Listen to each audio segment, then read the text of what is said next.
ਅੰਗ 39ਵਾਂ। ਭਵਿੱਖ ਦੇ ਓਲੇ ਲੁਕੀ ਹੋਈ ਏਡੀ ਮਹਾਨ ਖੁਸ਼ੀ ਨੂੰ ਪਚਾ ਸਕਣ ਦੀ ਸ਼ਕਤੀ ਨਹੀਂ ਸੀ ਨਾਥੀ ਕੋਲ। ਸ਼ਾਇਦ ਕਿਸੇ ਵਿਅਕਤੀ ਪਾਸ ਵੀ ਨਹੀਂ ਹੁੰਦੀ ਹੋਣੀ ਜਿਸ ਕਿਸੇ ਨੂੰ ਨਾਥੀ ਵਾਲੀ ਮਨੋਸਥਿਤੀ ਚੋਂ ਲੰਘਣਾ ਪੈ ਰਿਹਾ ਹੋਵੇ। ਸੱਚ ਤਾਂ ਇਹ ਹੈ ਕਿ ਮਿਸ ਪ੍ਰੀਤਮ ਦੇ ਥਾਂ ਜੇ ਕੋਈ ਹੋਰ ਆ ਕੇ ਉਹਨੂੰ ਇਹ ਗੱਲ ਕਹਿੰਦਾ ਤਾਂ ਸ਼ਾਇਦ ਉਹ ਇਹਨੂੰ ਝੂਠੀ ਗੱਪ ਤੋਂ ਵੱਧ ਅਹਿਮੀਅਤ ਹੀ ਨਾ ਦਿੰਦਾ।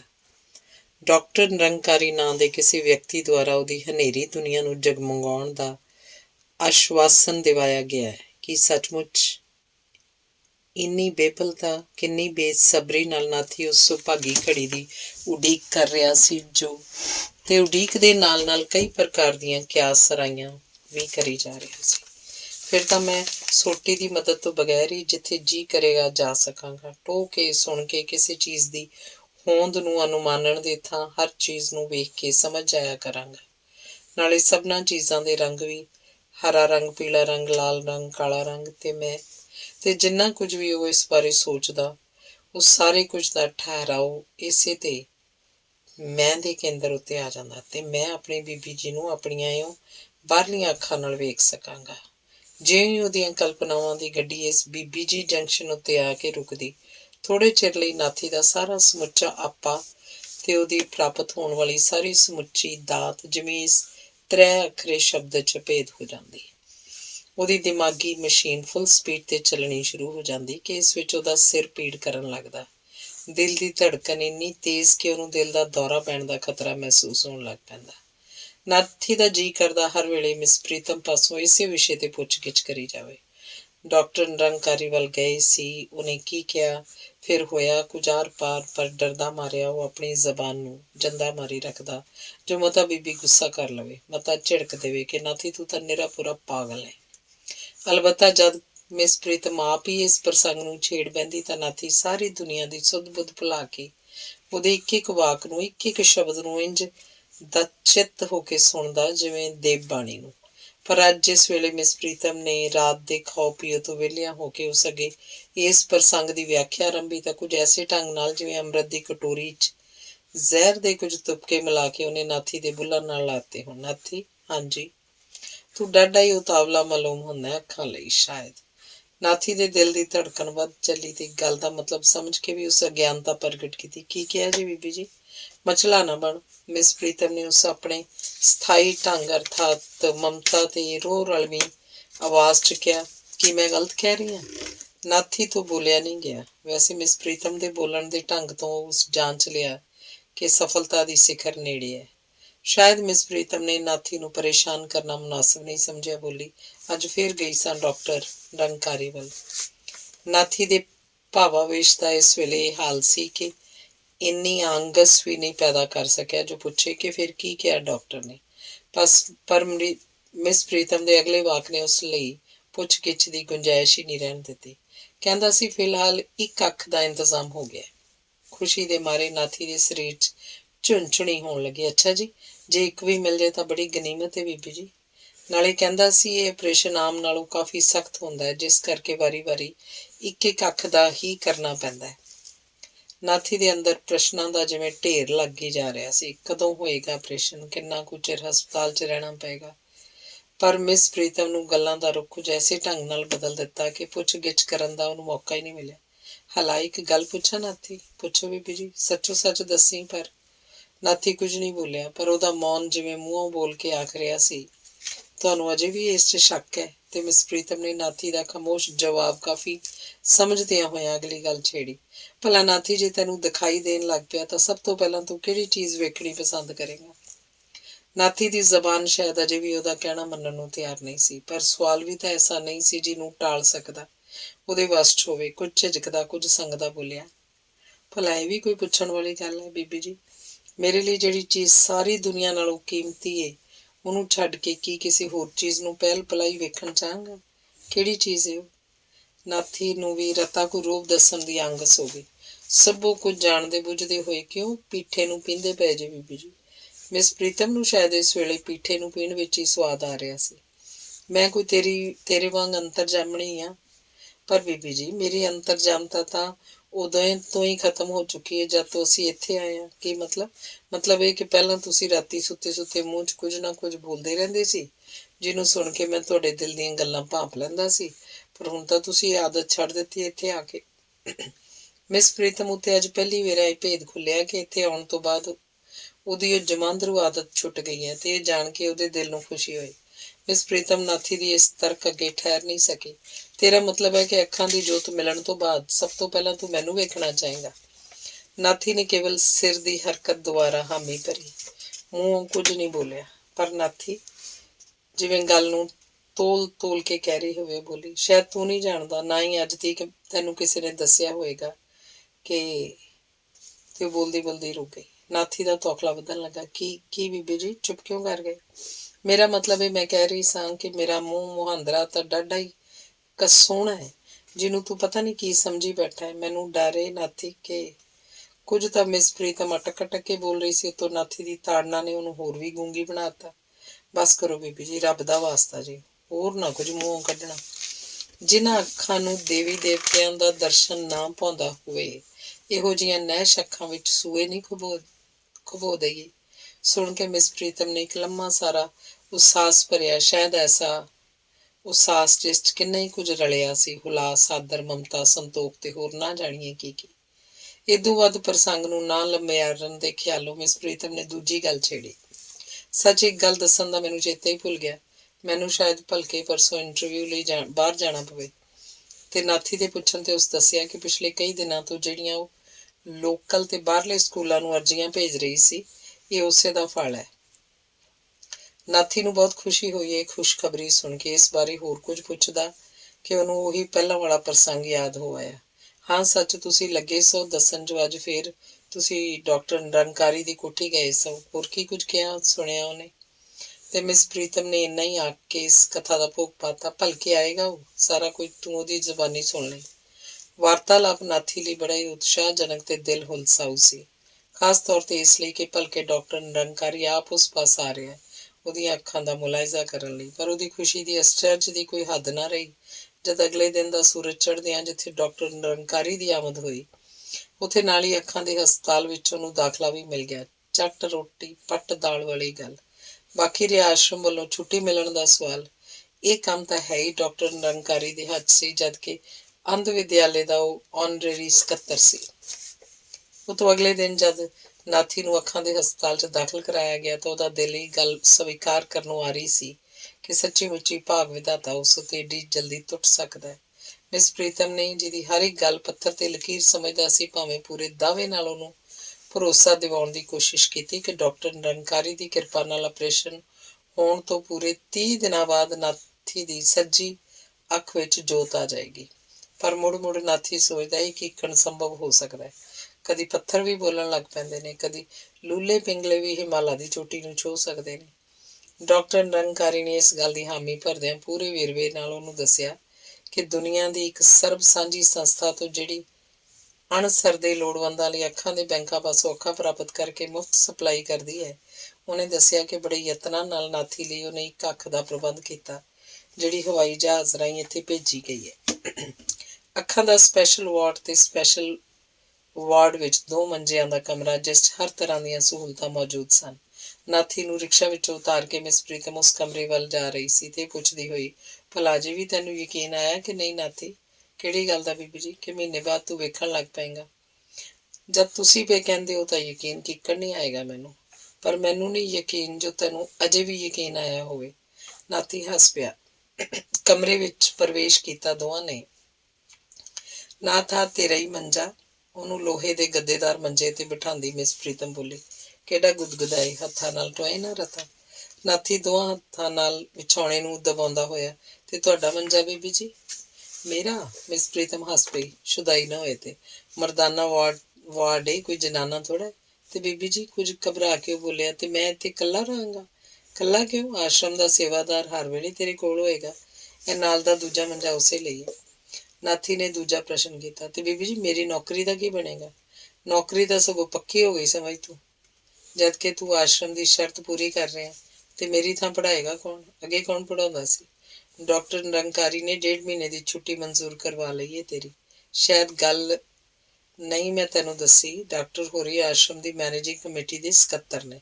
ਸੋ ਤੂੰ ਕਿਸੇ ਗੱਲ ਦੀ ਚਿੰਤਾ ਨਾ ਕਰ। ਰੱਬ ਦਾਤੇ ਦੀ ਮਿਹਰ ਨਾਲ ਸਾਡੇ ਦਿਨ ਫਿਰਨ ਵਾਲੇ ਨੇ। ਨਾਥੀ ਦੇ ਅੰਦਰ ਇੱਕ ਮਿੱਠੀ ਜਿਹੀ ਝੁੰਝੁਣੀ ਪੈਦਾ ਹੋਈ ਮਿਸ ਪ੍ਰੀਤਮ ਦੇ ਮੂੰਹੋਂ ਸਾਡੇ ਦਿਨ ਸੁਣ ਕੇ, ਜਿਵੇਂ ਉਹ ਤੇ ਮਿਸ ਪ੍ਰੀਤਮ ਕਿਸੇ ਇੱਕੋ ਦਰਖਤ ਦੀਆਂ ਦੋ ਸ਼ਾਖਾਂ ਹੋਣ। ਘਬਰਾ ਲੱਗਣਾ ਏ। ਨਾਥੀ, ਗੱਲ ਕੀ ਏ? ਤੈਨੂੰ ਤੇ ਸਗੋਂ ਖੁਸ਼ ਹੋਣਾ ਚਾਹੀਦਾ। ਮੈਂ ਖੁਸ਼ ਹਾਂ ਬੀਬੀ, ਫਿਰ ਨਿੰਮੋ ਝੂਣਾ ਕਿਉਂ? ਕਿੱਥੇ ਐਵੇਂ ਭਰਮੇ ਤੁਹਾਨੂੰ। ਮਿਸ ਪ੍ਰੀਤਮ ਕੁਝ ਹੋਰ ਪੁੱਛਣ ਹੀ ਵਾਲੀ ਸੀ ਕਿ ਡਾਕਟਰ ਨਿਰੰਕਾਰੀ ਨੇ ਡਾਕਟਰਾਂ, ਕੰਪਾਊਂਡਰਾਂ, ਨਰਸਾਂ ਤੇ ਵਾਰਡਰਾਂ ਦੇ ਅਮਲੇ ਸਣੇ ਕਮਰੇ 'ਚ ਪ੍ਰਵੇਸ਼ ਕੀਤਾ।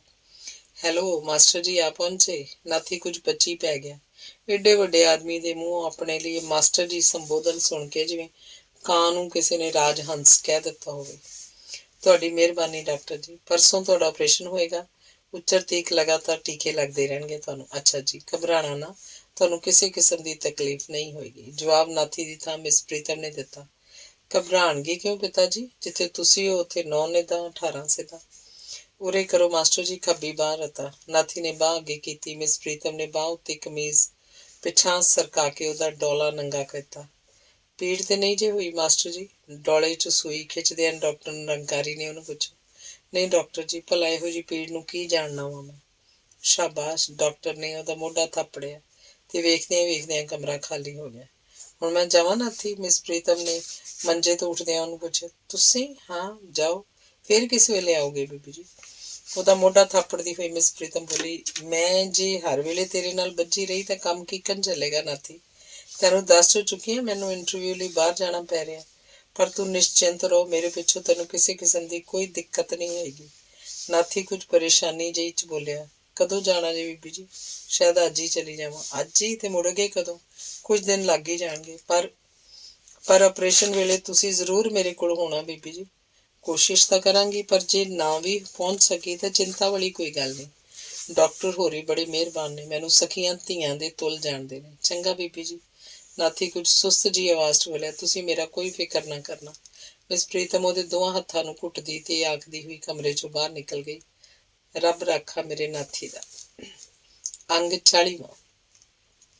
ਨਾਥੀ ਹੁਣ ਹਸਪਤਾਲੀ ਕਰਮਚਾਰੀਆਂ ਦੇ ਹਵਾਲੇ ਸੀ। ਕਦੀ ਕੋਈ ਟੀਕਾ ਉਹਦੀ ਬਾਂਹ 'ਚ ਲਗਾਇਆ ਜਾਂਦਾ, ਕਦੀ ਕੋਈ ਉਹਦੀ ਗਰਦਨ ਉੱਤੇ, ਕਦੀ ਸੱਜੀ ਅੱਖ ਦੇ ਕੋਨੇ ਤੇ, ਕਦੀ ਕੋਈ ਨਰਸ ਉਹਦੀ ਨਬਜ਼ ਦਾ ਜਾਇਜ਼ਾ ਲੈ ਕੇ ਲਾਗਲੀ ਕੰਧ ਉੱਤੇ ਟੰਗੀ ਹੋਏ ਤੇ ਲੀਕ ਵਾਹ ਜਾਂਦੀ, ਕਦੀ ਕੋਈ ਅਸਿਸਟੈਂਟ ਆ ਕੇ ਉਹਦੀ ਧੜਕਣਾਂ ਦਾ ਮੁਆਇਨਾ ਕਰ ਜਾਂਦਾ। ਪਹਿਲਾ ਦਿਨ ਪਹਿਲੇ ਤੋਂ ਬਾਅਦ ਦੂਜਾ ਦਿਨ ਵੀ ਨਾਥੀ ਨੇ ਇਸੇ ਹਾਲਤ ਵਿੱਚ ਗੁਜ਼ਾਰਿਆ। ਵਕਤ ਸਿਰ ਖਾਣਾ ਆ ਜਾਂਦਾ, ਵਕਤ ਸਿਰ ਚਾਹ, ਹੋਰ ਹਰ ਪ੍ਰਕਾਰ ਦੀ ਸਰੀਰਕ ਕਿਰਿਆ ਆਦਿ ਮਸ਼ੀਨੀ ਢੰਗ ਨਾਲ ਹੋਈ ਚਲੀ ਜਾਂਦੀ। ਆਸ਼ਰਮ ਵੱਲੋਂ ਮਿਲਿਆ ਹੋਇਆ ਸੇਵਾਦਾਰ, ਜਿਹੜਾ ਜ਼ਰਾ ਵਡੇਰੀ ਉਮਰ ਦਾ ਪਰ ਖੂਬ ਚੁਸਤ ਸੀ, ਨਾਥੀ ਦੇ ਹਰ ਆਦੇਸ਼ ਦੀ ਪਾਲਣਾ ਲਈ ਹਰ ਵੇਲੇ ਮੌਜੂਦ ਰਹਿੰਦਾ। ਸਧਾਰਨ ਤੌਰ ਤੇ ਨਾਥੀ ਨੇ ਦੋਵੇਂ ਦਿਨ ਤੇ ਦੋਵੇਂ ਰਾਤਾਂ ਆਰਾਮ 'ਚ ਬਿਤਾਈਆਂ। ਬੇਆਰਾਮੀ ਅਥਵਾ ਖੁਦਕੁਸ਼ੀ ਜੇ ਉਹਦੇ ਦਿਲ ਨੂੰ ਸੀ ਤਾਂ ਇਸ ਗੱਲ ਦੀ ਕਿ ਖਬਰੇ ਆਪਰੇਸ਼ਨ ਵੇਲੇ ਤੱਕ ਉਹਦੀ ਬੀਬੀ ਵਾਪਸ ਆਉਂਦੀ ਵੀ ਹੈ ਕਿ ਨਹੀਂ। ਉਂਝ ਵੀ ਵਿਸਵੇ ਯਕੀਨ ਉਹਦਾ ਇਹ ਸੀ ਕਿ ਭਾਵੇਂ ਕੁਝ ਵੀ ਹੋਵੇ, ਕਿੰਨਾ ਹੀ ਕੋਈ ਜ਼ਰੂਰੀ ਤੋਂ ਜ਼ਰੂਰੀ ਕੰਮ ਕਿਉਂ ਨਾ ਹੋਵੇ, ਉਹ ਰੁਕੇਗੀ ਨਹੀਂ, ਜ਼ਰੂਰ ਆ ਪਹੁੰਚੇਗੀ। ਫਿਰ ਵੀ ਕਿਸੇ ਵੇਲੇ ਉਹ ਸਹਿਸਾ ਉਹਨੂੰ ਬੇਆਰਾਮ ਕਰ ਦਿੰਦਾ ਅਤੇ ਨਾ ਹੀ ਆ ਸਕੇ। ਦੂਜਾ ਦਿਨ ਵੀ ਬੀਤ ਗਿਆ ਤੇ ਦੂਜੇ ਦਿਨ ਦੀ ਰਾਤ ਵੀ ਭਲਕੇ ਨਾਥੀ ਦਾ ਆਪਰੇਸ਼ਨ ਹੋਣਾ ਹੈ। ਆਪਰੇਸ਼ਨ ਹੀ ਕਿਉਂ, ਉਹਦਾ ਜਨਮ, ਜਿਹਦੀ ਕਾਮਯਾਬੀ ਬਾਰੇ ਵਿਸ਼ਵਸਤ ਤੌਰ ਤੇ ਕੁਝ ਨਹੀਂ ਕਿਹਾ ਜਾ ਸਕਦਾ ਕਿ ਉਹ ਊਠ ਕਿਹੜੇ ਰੁੱਖ ਲੇਟਦਾ, ਜਦਕਿ ਹਸਪਤਾਲ ਵਿੱਚ ਹੀ ਨਹੀਂ ਬਲਕਿ ਪੰਜਾਬ ਭਰ 'ਚ ਆਪਣੀ ਕਿਸਮ ਦਾ ਇੱਕ ਪਹਿਲਾ ਕੇਸ ਸੀ। ਬੀਨਾਈ ਪ੍ਰਾਪਤ ਹੋਣ ਦੀ ਆਸ਼ਾ ਨੇ ਨਾਥੀ ਦੀਆਂ ਖਾਬਾਂ ਨੂੰ ਅਸਮਾਨੀ ਪੀਂਘ ਤੇ ਜਿਨ੍ਹਾਂ ਹੁਲਾਰਿਆਂ ਤੇ ਚੜ੍ਹਾ ਰੱਖਿਆ ਸੀ, ਉਹ ਸੋਚਦਾ ਰੱਬ ਨਾ ਕਰੇ ਜੇ ਨਿਰਾਸ਼ਾ ਦੀ ਛੁਰੀ ਨੇ ਇਸ ਪੀਂਘ ਤੇ ਰੇਸ਼ਮੀ ਡੋਰਿਆਂ ਨੂੰ ਕੱਟ ਦਿੱਤਾ ਤਾਂ ਉਸ ਸੂਰਤ ਵਿੱਚ ਉਹ ਕਿੱਥੇ ਜਾ ਡਿੱਗੇਗਾ। ਇਹਦੀ ਕਲਪਨਾ ਮਾਤਰ ਲਈ ਨਾਥੀ ਦੇ ਸੋਤਰ ਸੁੱਕਣ ਲੱਗ ਪਏ। ਛਿੱਕੜ ਆਸ਼ਾ ਦੇ ਸੁਨਹਿਰੀ ਅਰਸ਼ਾਂ ਨੂੰ ਕਲਪਦਿਆਂ ਤੇ ਨਿਰਾਸ਼ਾ ਦੇ ਕਾਲੇ ਪਰਛਾਵਿਆਂ ਤੋਂ ਸਹਿਮਦਿਆਂ ਨਾਥੀ ਦੀ ਇਹ ਰਾਤ ਵੀ ਕਿਸੇ ਨਾ ਕਿਸੇ ਤਰ੍ਹਾਂ ਬੀਤ ਗਈ। ਡਾਕਟਰ ਨਿਰੰਕਾਰੀ ਸ਼ਾਮੀ ਜਾਂਦਾ ਹੋਇਆ ਉਹਨੂੰ ਤਾਕੀਦ ਕਰ ਗਿਆ ਸੀ ਕਿ ਭਲਕੇ ਜ਼ਰਾ ਸਵਖਤੇ ਹੀ ਉਹਨੂੰ ਜਾਗਣਾ ਹੋਏਗਾ, ਪਰ ਇੱਥੇ ਤਾਂ ਜਾਗਣ ਦਾ ਸਵਾਲ ਹੀ ਨਹੀਂ ਸੀ ਪੈਦਾ ਹੁੰਦਾ, ਜਦਕਿ ਨਾਥੀ ਲਈ ਰਾਤ ਭਰ ਨੀਂਦਰ ਦਾ ਸਵਾਲ ਹੀ ਨਹੀਂ ਸੀ ਪੈਦਾ ਹੁੰਦਾ।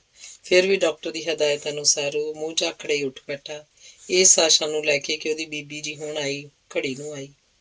ਦਿਨ ਚੜ੍ਹਦਿਆਂ ਡਾਕਟਰ ਨੇ ਉਹਦੇ ਕਮਰੇ 'ਚ ਪ੍ਰਵੇਸ਼ ਕੀਤਾ, ਪਰ ਕੱਲਮ ਕੱਲਿਆਂ, ਜਦਕਿ ਅੱਗੇ ਉਹ ਆਪਣੇ ਅਮਲੇ ਸਮੇਤ ਆਇਆ ਕਰਦਾ ਸੀ। ਸੁਣਾਓ ਮਾਸਟਰ ਜੀ, ਕੀ ਹਾਲ ਚਾਲ ਨੇ? बड़ी मेहरबानी डॉक्टर जी। दिल तकड़ा रखोगे ना ऑपरेशन वेले, कोई फिक्र ना करो डॉक्टर जी, दिल मेरा काफ़ी मजबूत है। शाबाश। हाँ, कुछ ਜ਼ਰੂਰੀ ਚੇਤਾਵਨੀਆਂ ਕਰਨ ਵਾਲੀਆਂ ਨੇ ਜਿਨ੍ਹਾਂ ਦੀ ਪਾਬੰਦੀ ਬੜੀ ਸਖਤੀ ਨਾਲ ਕਰਨੀ ਹੋਏਗੀ। ਹੁਕਮ ਕਰੋ ਡਾਕਟਰ ਜੀ। ਇਹ ਤਾਂ ਤੁਹਾਨੂੰ ਦੱਸ ਹੀ ਚੁੱਕਾ ਹੈ, ਆਪਰੇਸ਼ਨ ਆਮ ਵਰਗਾ ਨਹੀਂ। ਸੱਚ ਪੁੱਛੋ ਤੁਹਾਡਾ ਨਿਰਾ ਆਪਰੇਸ਼ਨ ਹੋਣਾ ਹੈ, ਮੇਰਾ ਇਮਤਿਹਾਨ।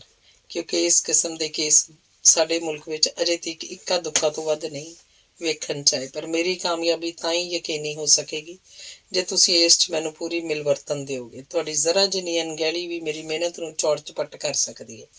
ਤਸੱਲੀ ਰੱਖੋ ਡਾਕਟਰ ਜੀ, ਤੁਹਾਡੇ ਵਕਾਰ ਉੱਤੇ ਹਰਫ ਨਹੀਂ ਆਉਣ ਦਿਆਂਗਾ। ਨਾਲੇ ਇਸ ਵਿੱਚ ਮੇਰੀ ਜ਼ਿੰਦਗੀ ਦੇ ਬਣਨ ਵਿਗੜਨ ਦਾ ਵੀ ਤਾਂ ਸਵਾਲ ਹੈ ਡਾਕਟਰ ਜੀ। ਤੁਸੀਂ ਹੁਕਮ ਕਰੋ, ਜੋ ਜੋ ਪਰਹੇਜ਼ ਮੈਨੂੰ ਕਰਨੇ ਪੈਣਗੇ। ਸੁਣੋ ਧਿਆਨ ਨਾਲ, ਡਾਕਟਰ ਨੇ ਵੇਰਵੇ ਨਾਲ ਦੱਸਣਾ ਸ਼ੁਰੂ ਕੀਤਾ। ਖਾਸ ਤੌਰ ਤੇ ਪਹਿਲਾ ਹਫਤਾ ਜ਼ਰਾ ਔਖਾ ਹੋਏਗਾ ਤੁਸਾਂ ਲਈ, ਉਹ ਤੋਂ ਬਾਅਦ ਉਨੀਆਂ ਬੰਦਿਸ਼ਾਂ ਨਹੀਂ ਝੱਲਣੀਆਂ ਪੈਣਗੀਆਂ ਤੁਹਾਨੂੰ। ਸੋ ਪਹਿਲੇ ਹਫਤੇ ਇੱਕ ਤਾਂ ਤੁਹਾਨੂੰ ਕਤਈ ਤੌਰ ਤੇ ਜ਼ਬਾਨ ਬੰਦ ਰੱਖਣੀ ਪਏਗੀ। ਖੰਘਣਾ, ਛਿੱਕ ਮਾਰਨੀ, ਇੱਥੋਂ ਤੱਕ ਕਿ ਡਕਾਰ ਵੀ ਨਹੀਂ ਲੈਣਾ। ਉੱਠ ਕੇ ਬੈਠਣਾ ਤਾਂ ਦਰਕਿਨਾਰ, ਪਾਸਾ ਵੀ ਨਹੀਂ ਪਰਤਣਾ ਹੋਏਗਾ।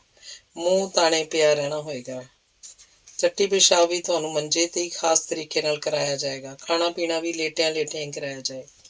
ਥੋੜਾ ਰੁਕ ਕੇ ਡਾਕਟਰ ਨੇ ਫਿਰ ਕਹਿਣਾ ਸ਼ੁਰੂ ਕੀਤਾ, ਪਰ ਜਿਹੜੀ ਗੱਲ ਇਸ ਕੇਸ ਨੂੰ ਵਿਗਾੜਨ ਦਾ ਵੱਡਾ ਕਾਰਨ ਬਣ ਸਕਦੀ ਹੈ ਉਹ ਹੈ ਮਰੀਜ਼ ਦਾ ਕਿਸੇ ਕਿਸਮ ਦੇ ਜਜ਼ਬੇ 'ਚ ਆਉਣਾ, ਜਿਵੇਂ ਗੁੱਸੇ ਜਾਂ ਪਿਆਰ 'ਚ ਆ ਜਾਣਾ, ਬੇਸਬਰੀ ਨਾਲ ਕਿਸੇ ਨੂੰ ਯਾਦ ਕਰਨਾ, ਕਿਸੇ ਗੱਲੋਂ ਆਪਣੇ ਆਪ ਨੂੰ ਜਾਂ ਕਿਸੇ ਦੂਸਰੇ ਨੂੰ ਕੋਸਣਾ, ਸ਼ਿਕਵਾ ਸ਼ਿਕਾਇਤ ਕਰਨੀ ਵਗੈਰਾ।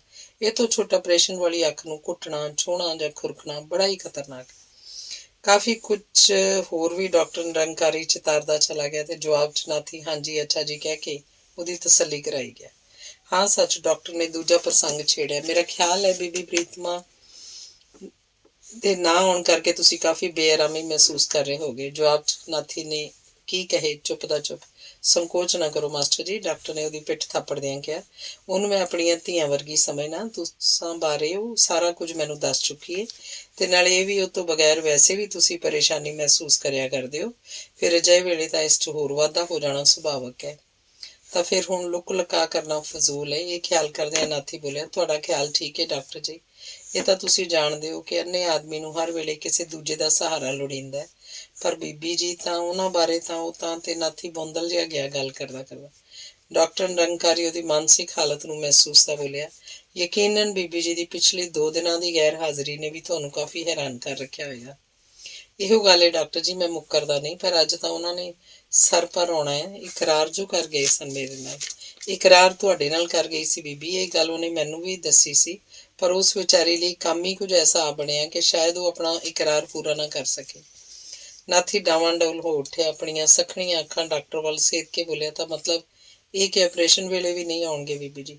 ਘਬਰਾਉਣ ਦੀ ਲੋੜ ਨਹੀਂ ਮੇਰੇ ਬਰਖੁਰਦਾਰ, ਡਾਕਟਰ ਨੇ ਡੂੰਘੇ ਸਨੇਹ 'ਚ ਕਿਹਾ। ਨਿਰੰਕਾਰ ਜੋ ਕੁਝ ਵੀ ਕਰਦਾ ਹੈ ਸਾਡੀ ਭਲਾਈ ਲਈ ਹੀ ਕਰਦਾ ਹੈ। ਤੁਹਾਡੀ ਬੀਬੀ ਨੂੰ ਇੱਕ ਚੰਗੀ ਨੌਕਰੀ ਮਿਲ ਰਹੀ ਹੈ, ਪਰ ਤਾਂ ਜੇ ਉਹ ਦਿੱਲੀ ਜਾ ਕੇ ਕੁਝ ਚਿਰ ਟ੍ਰੇਨਿੰਗ ਲੈ ਸਕੇ। ਨਾਥੀ ਨੇ ਕੁਝ ਉਤਸ਼ਾਹਤ ਕੁਝ ਨਿਰਉਤਸ਼ਾਹਤ ਭਾਵ 'ਚ ਪੁੱਛਿਆ, ਕਿੰਨੇ ਕੁ ਚਿਰ ਲਈ ਉੱਥੇ ਰਹਿਣਾ ਪਏਗਾ ਡਾਕਟਰ ਜੀ ਬੀਬੀ ਜੀ ਨੂੰ? ਇਹੋ 3-4 ਹਫ਼ਤਿਆਂ ਲਈ। ਉਹਦੀ ਚਿੱਠੀ ਆਈ ਹੈ, ਲਿਖਿਆ ਸੂ ਕਿ ਬੜੀ ਕੋਸ਼ਿਸ਼ ਕੀਤੀ ਉਹਨੇ ਆਉਣ ਦੀ, ਪਰ ਨਹੀਂ ਆ ਸਕੀ ਕਿਉਂਕਿ ਇੱਦਾਂ ਨੌਕਰੀ ਦਾ ਚਾਂਸ ਖੁੰਝ ਜਾਣ ਦਾ ਖਤਰਾ ਸੀ। ਸੋ ਤੁਸੀਂ ਤਸੱਲੀ ਰੱਖੋ, ਉੱਧਰ ਉਹਨੂੰ ਨੌਕਰੀ ਮਿਲ ਜਾਏਗੀ, ਇੱਧਰ ਤੁਹਾਨੂੰ ਨਜ਼ਰ ਮਿਲ ਜਾਏਗੀ। ਇਦੋਂ ਵੱਡੀ ਖੁਸ਼ੀ ਤੁਸਾਂ ਦੋਵਾਂ ਲਈ ਹੋਰ ਕੀ ਹੋ ਸਕਦੀ ਹੈ? ਠੀਕ ਹੈ ਡਾਕਟਰ ਜੀ। ਐਤਕਾ ਨਾਥੀ ਕਾਫੀ ਧੀਰਜ 'ਚ ਸੀ। ਫਿਰ ਤਾਂ ਸਮਝਾਂਗਾ ਰੱਬ ਛੱਤ ਪਾੜ ਕੇ ਬੌੜ ਪਿਆ ਹੈ। ਦਿਲ ਦੀ ਗੱਲ ਮੈਂ ਲੁਕਾਉਂਦਾ ਨਹੀਂ ਡਾਕਟਰ ਜੀ, ਮੈਨੂੰ ਆਪਣੇ ਨਾਲੋਂ ਵੀ ਬੀਬੀ ਜੀ ਦੀ ਬਾਹਲੀ ਚਿੰਤਾ ਹੈ। ਡਾਕਟਰ ਨੇ ਟੋਕਿਆ, ਇਹ ਸਭ ਗੱਲਾਂ ਮੈਂ ਸੁਣ ਚੁੱਕਾ ਤੁਹਾਡੀ ਬੀਬੀ ਜੀ ਦੀ ਜ਼ੁਬਾਨੀ। ਸੋ ਮੇਰਾ ਇਹੋ ਕਹਿਣਾ ਹੈ, ਬਲਕਿ ਤਾਕੀਦ ਹੈ ਕਿ ਇਲਾਜ ਦੇ ਦਿਨਾਂ 'ਚ ਜਿੱਥੇ ਹੋਰ ਪਾਬੰਦੀਆਂ ਤੁਸਾਂ ਉੱਤੇ ਆਇਦ ਹੁੰਦੀਆਂ ਨੇ, ਉੱਥੇ ਵੀ ਇੱਕ ਪਾਬੰਦੀ ਸਮਝੋ ਕਿ ਬੀਬੀ ਪ੍ਰੀਤਮਾ ਬਾਰੇ ਤੁਸੀਂ ਬਿਲਕੁਲ ਕਿਸੇ ਕਿਸਮ ਦੀ ਚਿੰਤਾ ਜਾਂ ਬੇਆਰਾਮੀ 'ਚ ਆਪਣੇ ਆਪ ਨੂੰ ਨਹੀਂ ਪਾਉਣਾ। ਜੇ ਐਸਾ ਕਰੋਗੇ ਤਾਂ ਇਸ ਨਾਲ ਤੁਹਾਡੀ ਅੱਖ ਦੇ ਜ਼ਖਮ ਤੇ ਬੁਰਾ ਅਸਰ ਪੈ ਸਕਦਾ ਹੈ। ਤਸੱਲੀ ਰੱਖੋ ਡਾਕਟਰ ਜੀ, ਨਾਥੀ ਨੇ ਪੂਰੇ ਹੌਸਲੇ 'ਚ ਜਵਾਬ ਦਿੱਤਾ। ਐਸੀ ਕੋਈ ਗਲਤੀ ਨਹੀਂ ਕਰਾਂਗਾ ਮੈਂ। ਸ਼ਾਬਾਸ਼। ਇੱਕ ਵਾਰੀ ਫਿਰ ਉਹਦਾ ਮੋਢਾ ਥਾਪੜ ਕੇ ਡਾਕਟਰ ਨਿਰੰਕਾਰੀ ਉੱਠ ਖੜੋਤਾ, ਜਿਵੇਂ ਕੋਈ ਪ੍ਰੋਫੈਸਰ ਆਪਣੇ ਵਿਦਿਆਰਥੀ ਸਾਹਮਣੇ ਲੈਕਚਰ ਦੇ ਰਿਹਾ ਹੋਵੇ ਜਾਂ ਕੋਈ ਅਫਸਰ ਆਪਣੇ ਮਾਤਹਿਤ ਨੂੰ ਵਾਰਨਿੰਗ ਦੇ ਰਿਹਾ ਹੋਵੇ। ਤੁਹਾਨੂੰ ਭੁੱਲਣਾ ਨਹੀਂ ਚਾਹੀਦਾ ਕਿ ਇੱਕ ਬੜੇ ਸਖਤ ਇਮਤਿਹਾਨ ਦੀਆਂ ਘੜੀਆਂ 'ਚੋਂ ਲੰਘ ਰਹੇ ਹੋ ਤੁਸੀਂ। ਯਾਦ ਰੱਖੋ, ਜੇ ਤੁਸੀਂ ਇਸ 'ਚੋਂ ਫੇਲ ਹੋ ਗਏ ਤਾਂ ਨਾ ਦੀਨ ਜੋਗੇ ਰਹੋਗੇ ਨਾ ਦੁਨੀਆ ਜੋਗੇ, ਤੇ ਜੇ ਪਾਸ ਹੋ ਗਏ ਤਾਂ ਸਮਝ ਲੈਣਾ ਕਿ ਤੁਸੀਂ ਜ਼ਿੰਦਗੀ ਦੀ ਹਾਰੀ ਹੋਈ ਬਾਜ਼ੀ ਜਿੱਤ ਲਈ। ਇੱਕ ਗੱਲ ਹੋਰ ਵੀ ਧਿਆਨ 'ਚ ਰੱਖਣੀ ਕਿ ਇਸ ਦੁਨੀਆ 'ਚ ਮੁਫਤ ਕੋਈ ਚੀਜ਼ ਨਹੀਂ ਮਿਲਦੀ ਹੁੰਦੀ। ਜਿੰਨੀ ਵਧੀਆ ਚੀਜ਼ ਕੋਈ ਲੈਣੀ ਚਾਹੇ ਉਨੀ ਬਹੁਤੀ ਕੀਮਤ ਦੇਣੀ ਪੈਂਦੀ ਹੈ। ਨਕਦੀ ਨਹੀਂ ਬਲਕਿ ਪੇਸ਼ਗੀ। ਜਾਣਦੇ ਹੋ ਤੁਸੀਂ ਇਸ ਵੇਲੇ ਮਾਰਕੀਟ ਵਿੱਚੋਂ ਕੀ ਖਰੀਦਣ ਲੱਗੇ ਹੋ? ਅੱਖਾਂ ਦੀ ਜੋਤ। ਤੇ ਜੇ ਇਸ ਪ੍ਰਾਪਤੀ ਦੀ ਕੀਮਤ ਵਜੋਂ ਤੁਹਾਨੂੰ ਕੁਝ ਹਫ਼ਤਿਆਂ ਲਈ ਹਰ ਤਰ੍ਹਾਂ ਦੀਆਂ ਬੰਦਿਸ਼ਾਂ 'ਚ ਜਕੜਿਆ ਰਹਿਣਾ ਪਵੇ ਤਾਂ ਕੀ ਇਹ ਸੌਦਾ ਮਹਿੰਗਾ ਹੋਏਗਾ ਤੁਹਾਡੇ ਲਈ? ਸੁਣ ਰਹੇ ਹੋ ਨਾ ਮੇਰੀਆਂ ਗੱਲਾਂ? ਨਾਥੀ ਮੂੰਹ ਤਾਣੇ ਹਸਪਤਾਲੀ ਵਿਛਾਉਣੇ ਉੱਤੇ ਲੇਟਿਆ ਸੀ। ਉਹਦੀਆਂ ਅੱਖਾਂ ਤੇ ਮੱਥਾ ਪੱਟੀਆਂ 'ਚ ਮੜਿਆ ਹੋਇਆ ਸੀ। ਆਪਰੇਸ਼ਨ ਹੋਏ ਨੂੰ ਕਈ ਘੰਟੇ ਬੀਤ ਚੁੱਕੇ ਸਨ ਤੇ ਸਾਰਾ ਵਕਤ ਨਾਥੀ ਨੂੰ ਗੂੜੀ ਨੀਂਦਰ 'ਚ ਬਿਤਾਇਆ ਸੀ। ਨੀਂਦਰ ਜਿਹੜੀ ਵਾਸਤਵਿਕ ਨਹੀਂ ਬਲਕਿ ਦਵਾਈਆਂ ਦੀ ਸਹਾਇਤਾ ਨਾਲ ਉਸ ਲਈ ਮੁਹੱਈਆ ਕੀਤੀ ਗਈ ਸੀ। ਰਾਤ ਦਾ ਸੰਘਣਾ ਹਨੇਰਾ। ਸਪੈਸ਼ਲ ਵਾਰਡ ਦੇ ਬਾਹਰ ਖੜੀ ਡਾਕਟਰ ਨਿਰੰਕਾਰੀ ਦੀ ਨਾਭੀ ਰੰਗੀ ਕਾਰ ਲਾਗੇ ਇੱਕ ਵਾਰਡਰ ਮੌਜੂਦ ਸੀ। ਪੱਟੀਆਂ ਲਿਪਟੇ ਨਾਥੀ ਦੇ ਸਿਰ ਵਿੱਚ ਜਿਉਂ ਹੀ ਰਤਾ ਕੁ ਹਰਕਤ ਪੈਦਾ ਹੋਈ ਕਿ ਲਾਗਲੀ ਕੁਰਸੀ ਤੇ ਬੈਠੇ ਡਾਕਟਰ ਨਿਰੰਕਾਰੀ ਦਾ ਲੈਕਚਰ ਜਿਵੇਂ ਤਾੜਨਾ 'ਚ ਬਦਲ ਗਿਆ। ਸਿਰ ਨੂੰ ਬਿਲਕੁਲ ਨਹੀਂ ਹਿੱਲਣ ਦੇਣਾ, ਖਾਸ ਕਰਕੇ ਅੱਜ ਦੀ ਰਾਤ ਲਈ। ਨਹੀਂ ਤਾਂ ਤੇ ਜਦ ਨਾਥੀ ਨੇ ਮਾਤਰ ਬੁੱਲਾਂ ਦੀ ਹਰਕਤ ਰਾਹੀਂ ਡਾਕਟਰ ਨੂੰ ਵਿਸ਼ਵਾਸ ਕਰਾ ਦਿੱਤਾ ਕਿ ਇਸ ਘੜੀ ਤੋਂ ਪੂਰੇ ਤਨ ਮਨ ਨਾਲ ਉਹਦੀ ਸਿੱਖਿਆ ਦਾ ਪਾਲਣ ਕਰੇਗਾ ਤਾਂ ਨਿਰੰਕਾਰ ਤੁਹਾਡਾ ਸਹਾਈ ਹੋਵੇ, ਕਹਿੰਦਾ ਡਾਕਟਰ ਕਮਰੇ 'ਚੋਂ ਨਿਕਲ ਗਿਆ। ਲੇਟਿਆਂ ਹੀ ਲੇਟਿਆਂ ਨਾਥੀ ਆਪਣੀ ਸਦੀਵੀ ਵੇਖਣ ਢੰਗ ਅਨੁਸਾਰ ਅੱਖਾਂ ਦਾ ਕੰਮ ਕੰਨਾਂ ਪਾਸੋਂ ਲੈਂਦਾ ਹੋਇਆ ਵੇਖ ਰਿਹਾ ਸੀ। ਡਾਕਟਰ ਹੋਰੀ ਆਪਣੀ ਗੱਡੀ ਵੱਲ ਜਾ ਰਹੇ ਨੇ। ਸ਼ੋਫਰ ਬਾਰੀ ਖੋਲ੍ਹਿਆ। ਡਾਕਟਰ ਹੋਰੀ ਆਪਣੀ ਸੀਟ ਤੇ ਬੈਠ ਚੁੱਕੇ ਨੇ। ਗੱਡੀ ਸਟਾਰਟ ਹੋ ਰਹੀ ਹੈ। ਗੱਡੀ ਹਰਕਤ ਫੜ ਰਹੀ ਹੈ। ਗੱਡੀ ਜਾ ਰਹੀ ਹੈ। ਰਾਤ ਭਰ ਨਾਥੀ ਦੇ ਕਮਰੇ 'ਚ ਨਰਸਾਂ ਤੇ ਡਿਊਟੀ ਵਾਲੇ ਡਾਕਟਰਾਂ ਦਾ ਤਾਣਾ ਬਾਣਾ ਤਣੀਂਦਾ ਰਿਹਾ। ਨਿਰਾ ਜ਼ਖਮ ਹੱਥੋਂ ਹੀ ਨਹੀਂ, ਬੁਖਾਰ ਕਰਕੇ ਵੀ ਨਾਥੀ ਦੀ ਉਖਾਈ 'ਚ ਵਾਧਾ ਹੋ ਰਿਹਾ ਸੀ ਤੇ ਇਸ ਵਾਧੇ ਨੂੰ ਰੋਕਣ ਘਟਾਉਣ ਵਜੋਂ ਥੋੜ੍ਹੀ ਦੇਰ ਬਾਅਦ ਟੀਕਿਆਂ, ਮਿਕਸਚਰਾਂ ਆਦਿ ਦਾ ਪ੍ਰਯੋਗ ਕੀਤਾ ਜਾ ਰਿਹਾ ਸੀ। ਨਾਲੋਂ ਨਾਲ ਟੈਂਪਰੇਚਰ ਦਾ ਵੀ। ਇਹਨਾਂ ਸਾਧਨਾਂ ਦਾ ਫਲ ਰੂਪ ਕਦੀ ਨਾਥੀ ਨੂੰ ਨੀਂਦਰ ਆ ਜਾਂਦੀ, ਕਦੀ ਜਾਗ, ਕਦੀ ਉਹਨੂੰ ਪੀੜ ਮਹਿਸੂਸ ਹੋਣ ਲੱਗਦੀ, ਕਦੀ ਆਰਾਮ। ਪਰ ਸਭ ਤੋਂ ਵੱਡੀ ਤਕਲੀਫ ਜਿਹੜੀ ਉਹਨੂੰ ਪਰੇਸ਼ਾਨ ਕਰ ਰਹੀ ਸੀ, ਜਿਹਦਾ ਡਾਕਟਰ ਨਰਸਾਂ ਪਾਸ ਕੋਈ ਇਲਾਜ ਨਹੀਂ ਸੀ, ਇਹ ਸੀ ਘੜੀ ਮੁੜੀ ਆ ਰਹੀ ਮਿਸ ਪ੍ਰੀਤਮ ਦੀ ਯਾਦ, ਜਿਹੜੀ ਉਹਨੂੰ ਕਿਸੇ ਕਰਵਟ ਵੀ ਚੈਨ ਨਹੀਂ ਸੀ ਲੈਣ ਦਿੰਦੀ। ਰਾਤ ਬੀਤੀ, ਦਿਨ ਚੜ੍ਹਿਆ, ਫਿਰ ਰਾਤ ਬੀਤੀ, ਫਿਰ ਦਿਨ ਚੜ੍ਹਿਆ ਤੇ ਦਿਨਾਂ ਰਾਤਾਂ ਦੀ ਇਸ ਅਗੜ ਪਿਛੜ ਦੌੜ ਦੇ ਵਿਚਾਲੇ ਨਾਥੀ ਘੜੀਆਂ ਪਲ ਗਿਣ ਕੇ ਪਹਿਲਾ ਹਫ਼ਤਾ ਬੀਤਣ ਦੀ ਉਡੀਕ ਕਰ ਰਿਹਾ ਸੀ।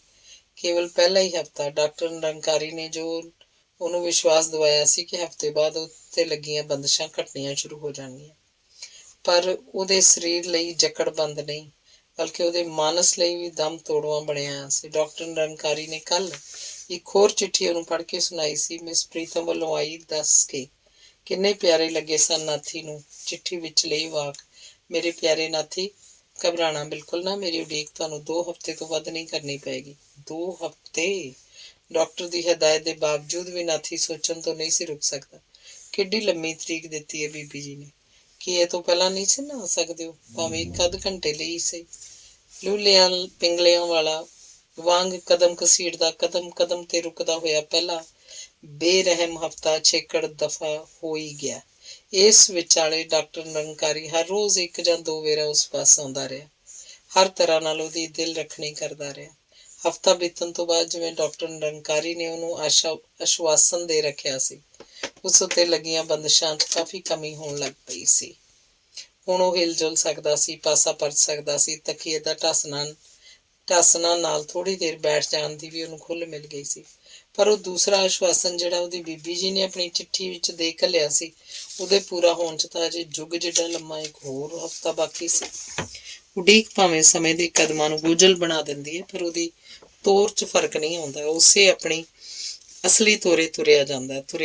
ਅੱਜ ਡਾਕਟਰ ਨਿਰੰਕਾਰੀ ਨੇ ਚੋਖੀ ਦੇਰ ਤੱਕ ਗੱਲਾਂ ਕੀਤੀਆਂ ਨਾਥੀ ਨਾਲ ਤੇ ਬੜੀਆਂ ਉਤਸ਼ਾਹ ਵਧਾਊ ਗੱਲਾਂ।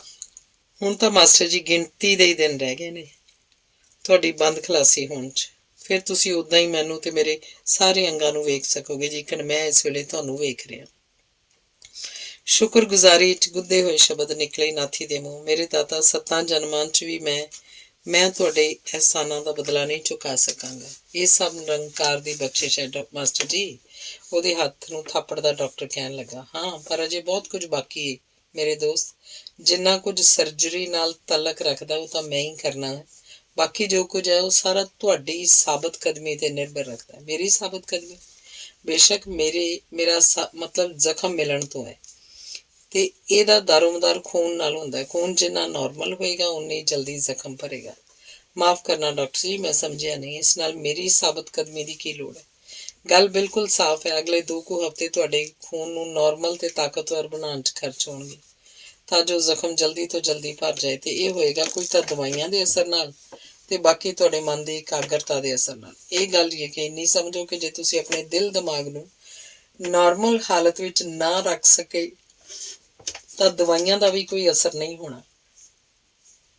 ਤੇ ਇਸ ਵਜ੍ਹਾ ਨਾਲ ਜੇ ਜ਼ਖਮ ਵਿਗੜ ਗਿਆ ਤਾਂ ਸਾਰਾ ਗੁੜ ਗੋਹਾ ਹੋ ਜਾਏਗਾ। ਮੇਰੇ ਵੱਲੋਂ ਤੁਸੀਂ ਤਸੱਲੀ ਰੱਖੋ ਡਾਕਟਰ ਸਾਹਿਬ, ਮੈਨੂੰ ਜਿਵੇਂ ਹੁਕਮ ਕਰੋਗੇ। ਇਹਦਾ ਮੈਨੂੰ ਯਕੀਨ ਹੈ ਮਾਸਟਰ ਜੀ। ਹੁਣ ਤੱਕ ਜਿਹੜੀ ਤੁਸੀਂ ਇਸ ਮਤਲਬ ਲਈ ਤਪੱਸਿਆ ਕੀਤੀ ਹੈ ਉਹ ਤਾਰੀਫ ਦੇ ਕਾਬਲ ਹੈ।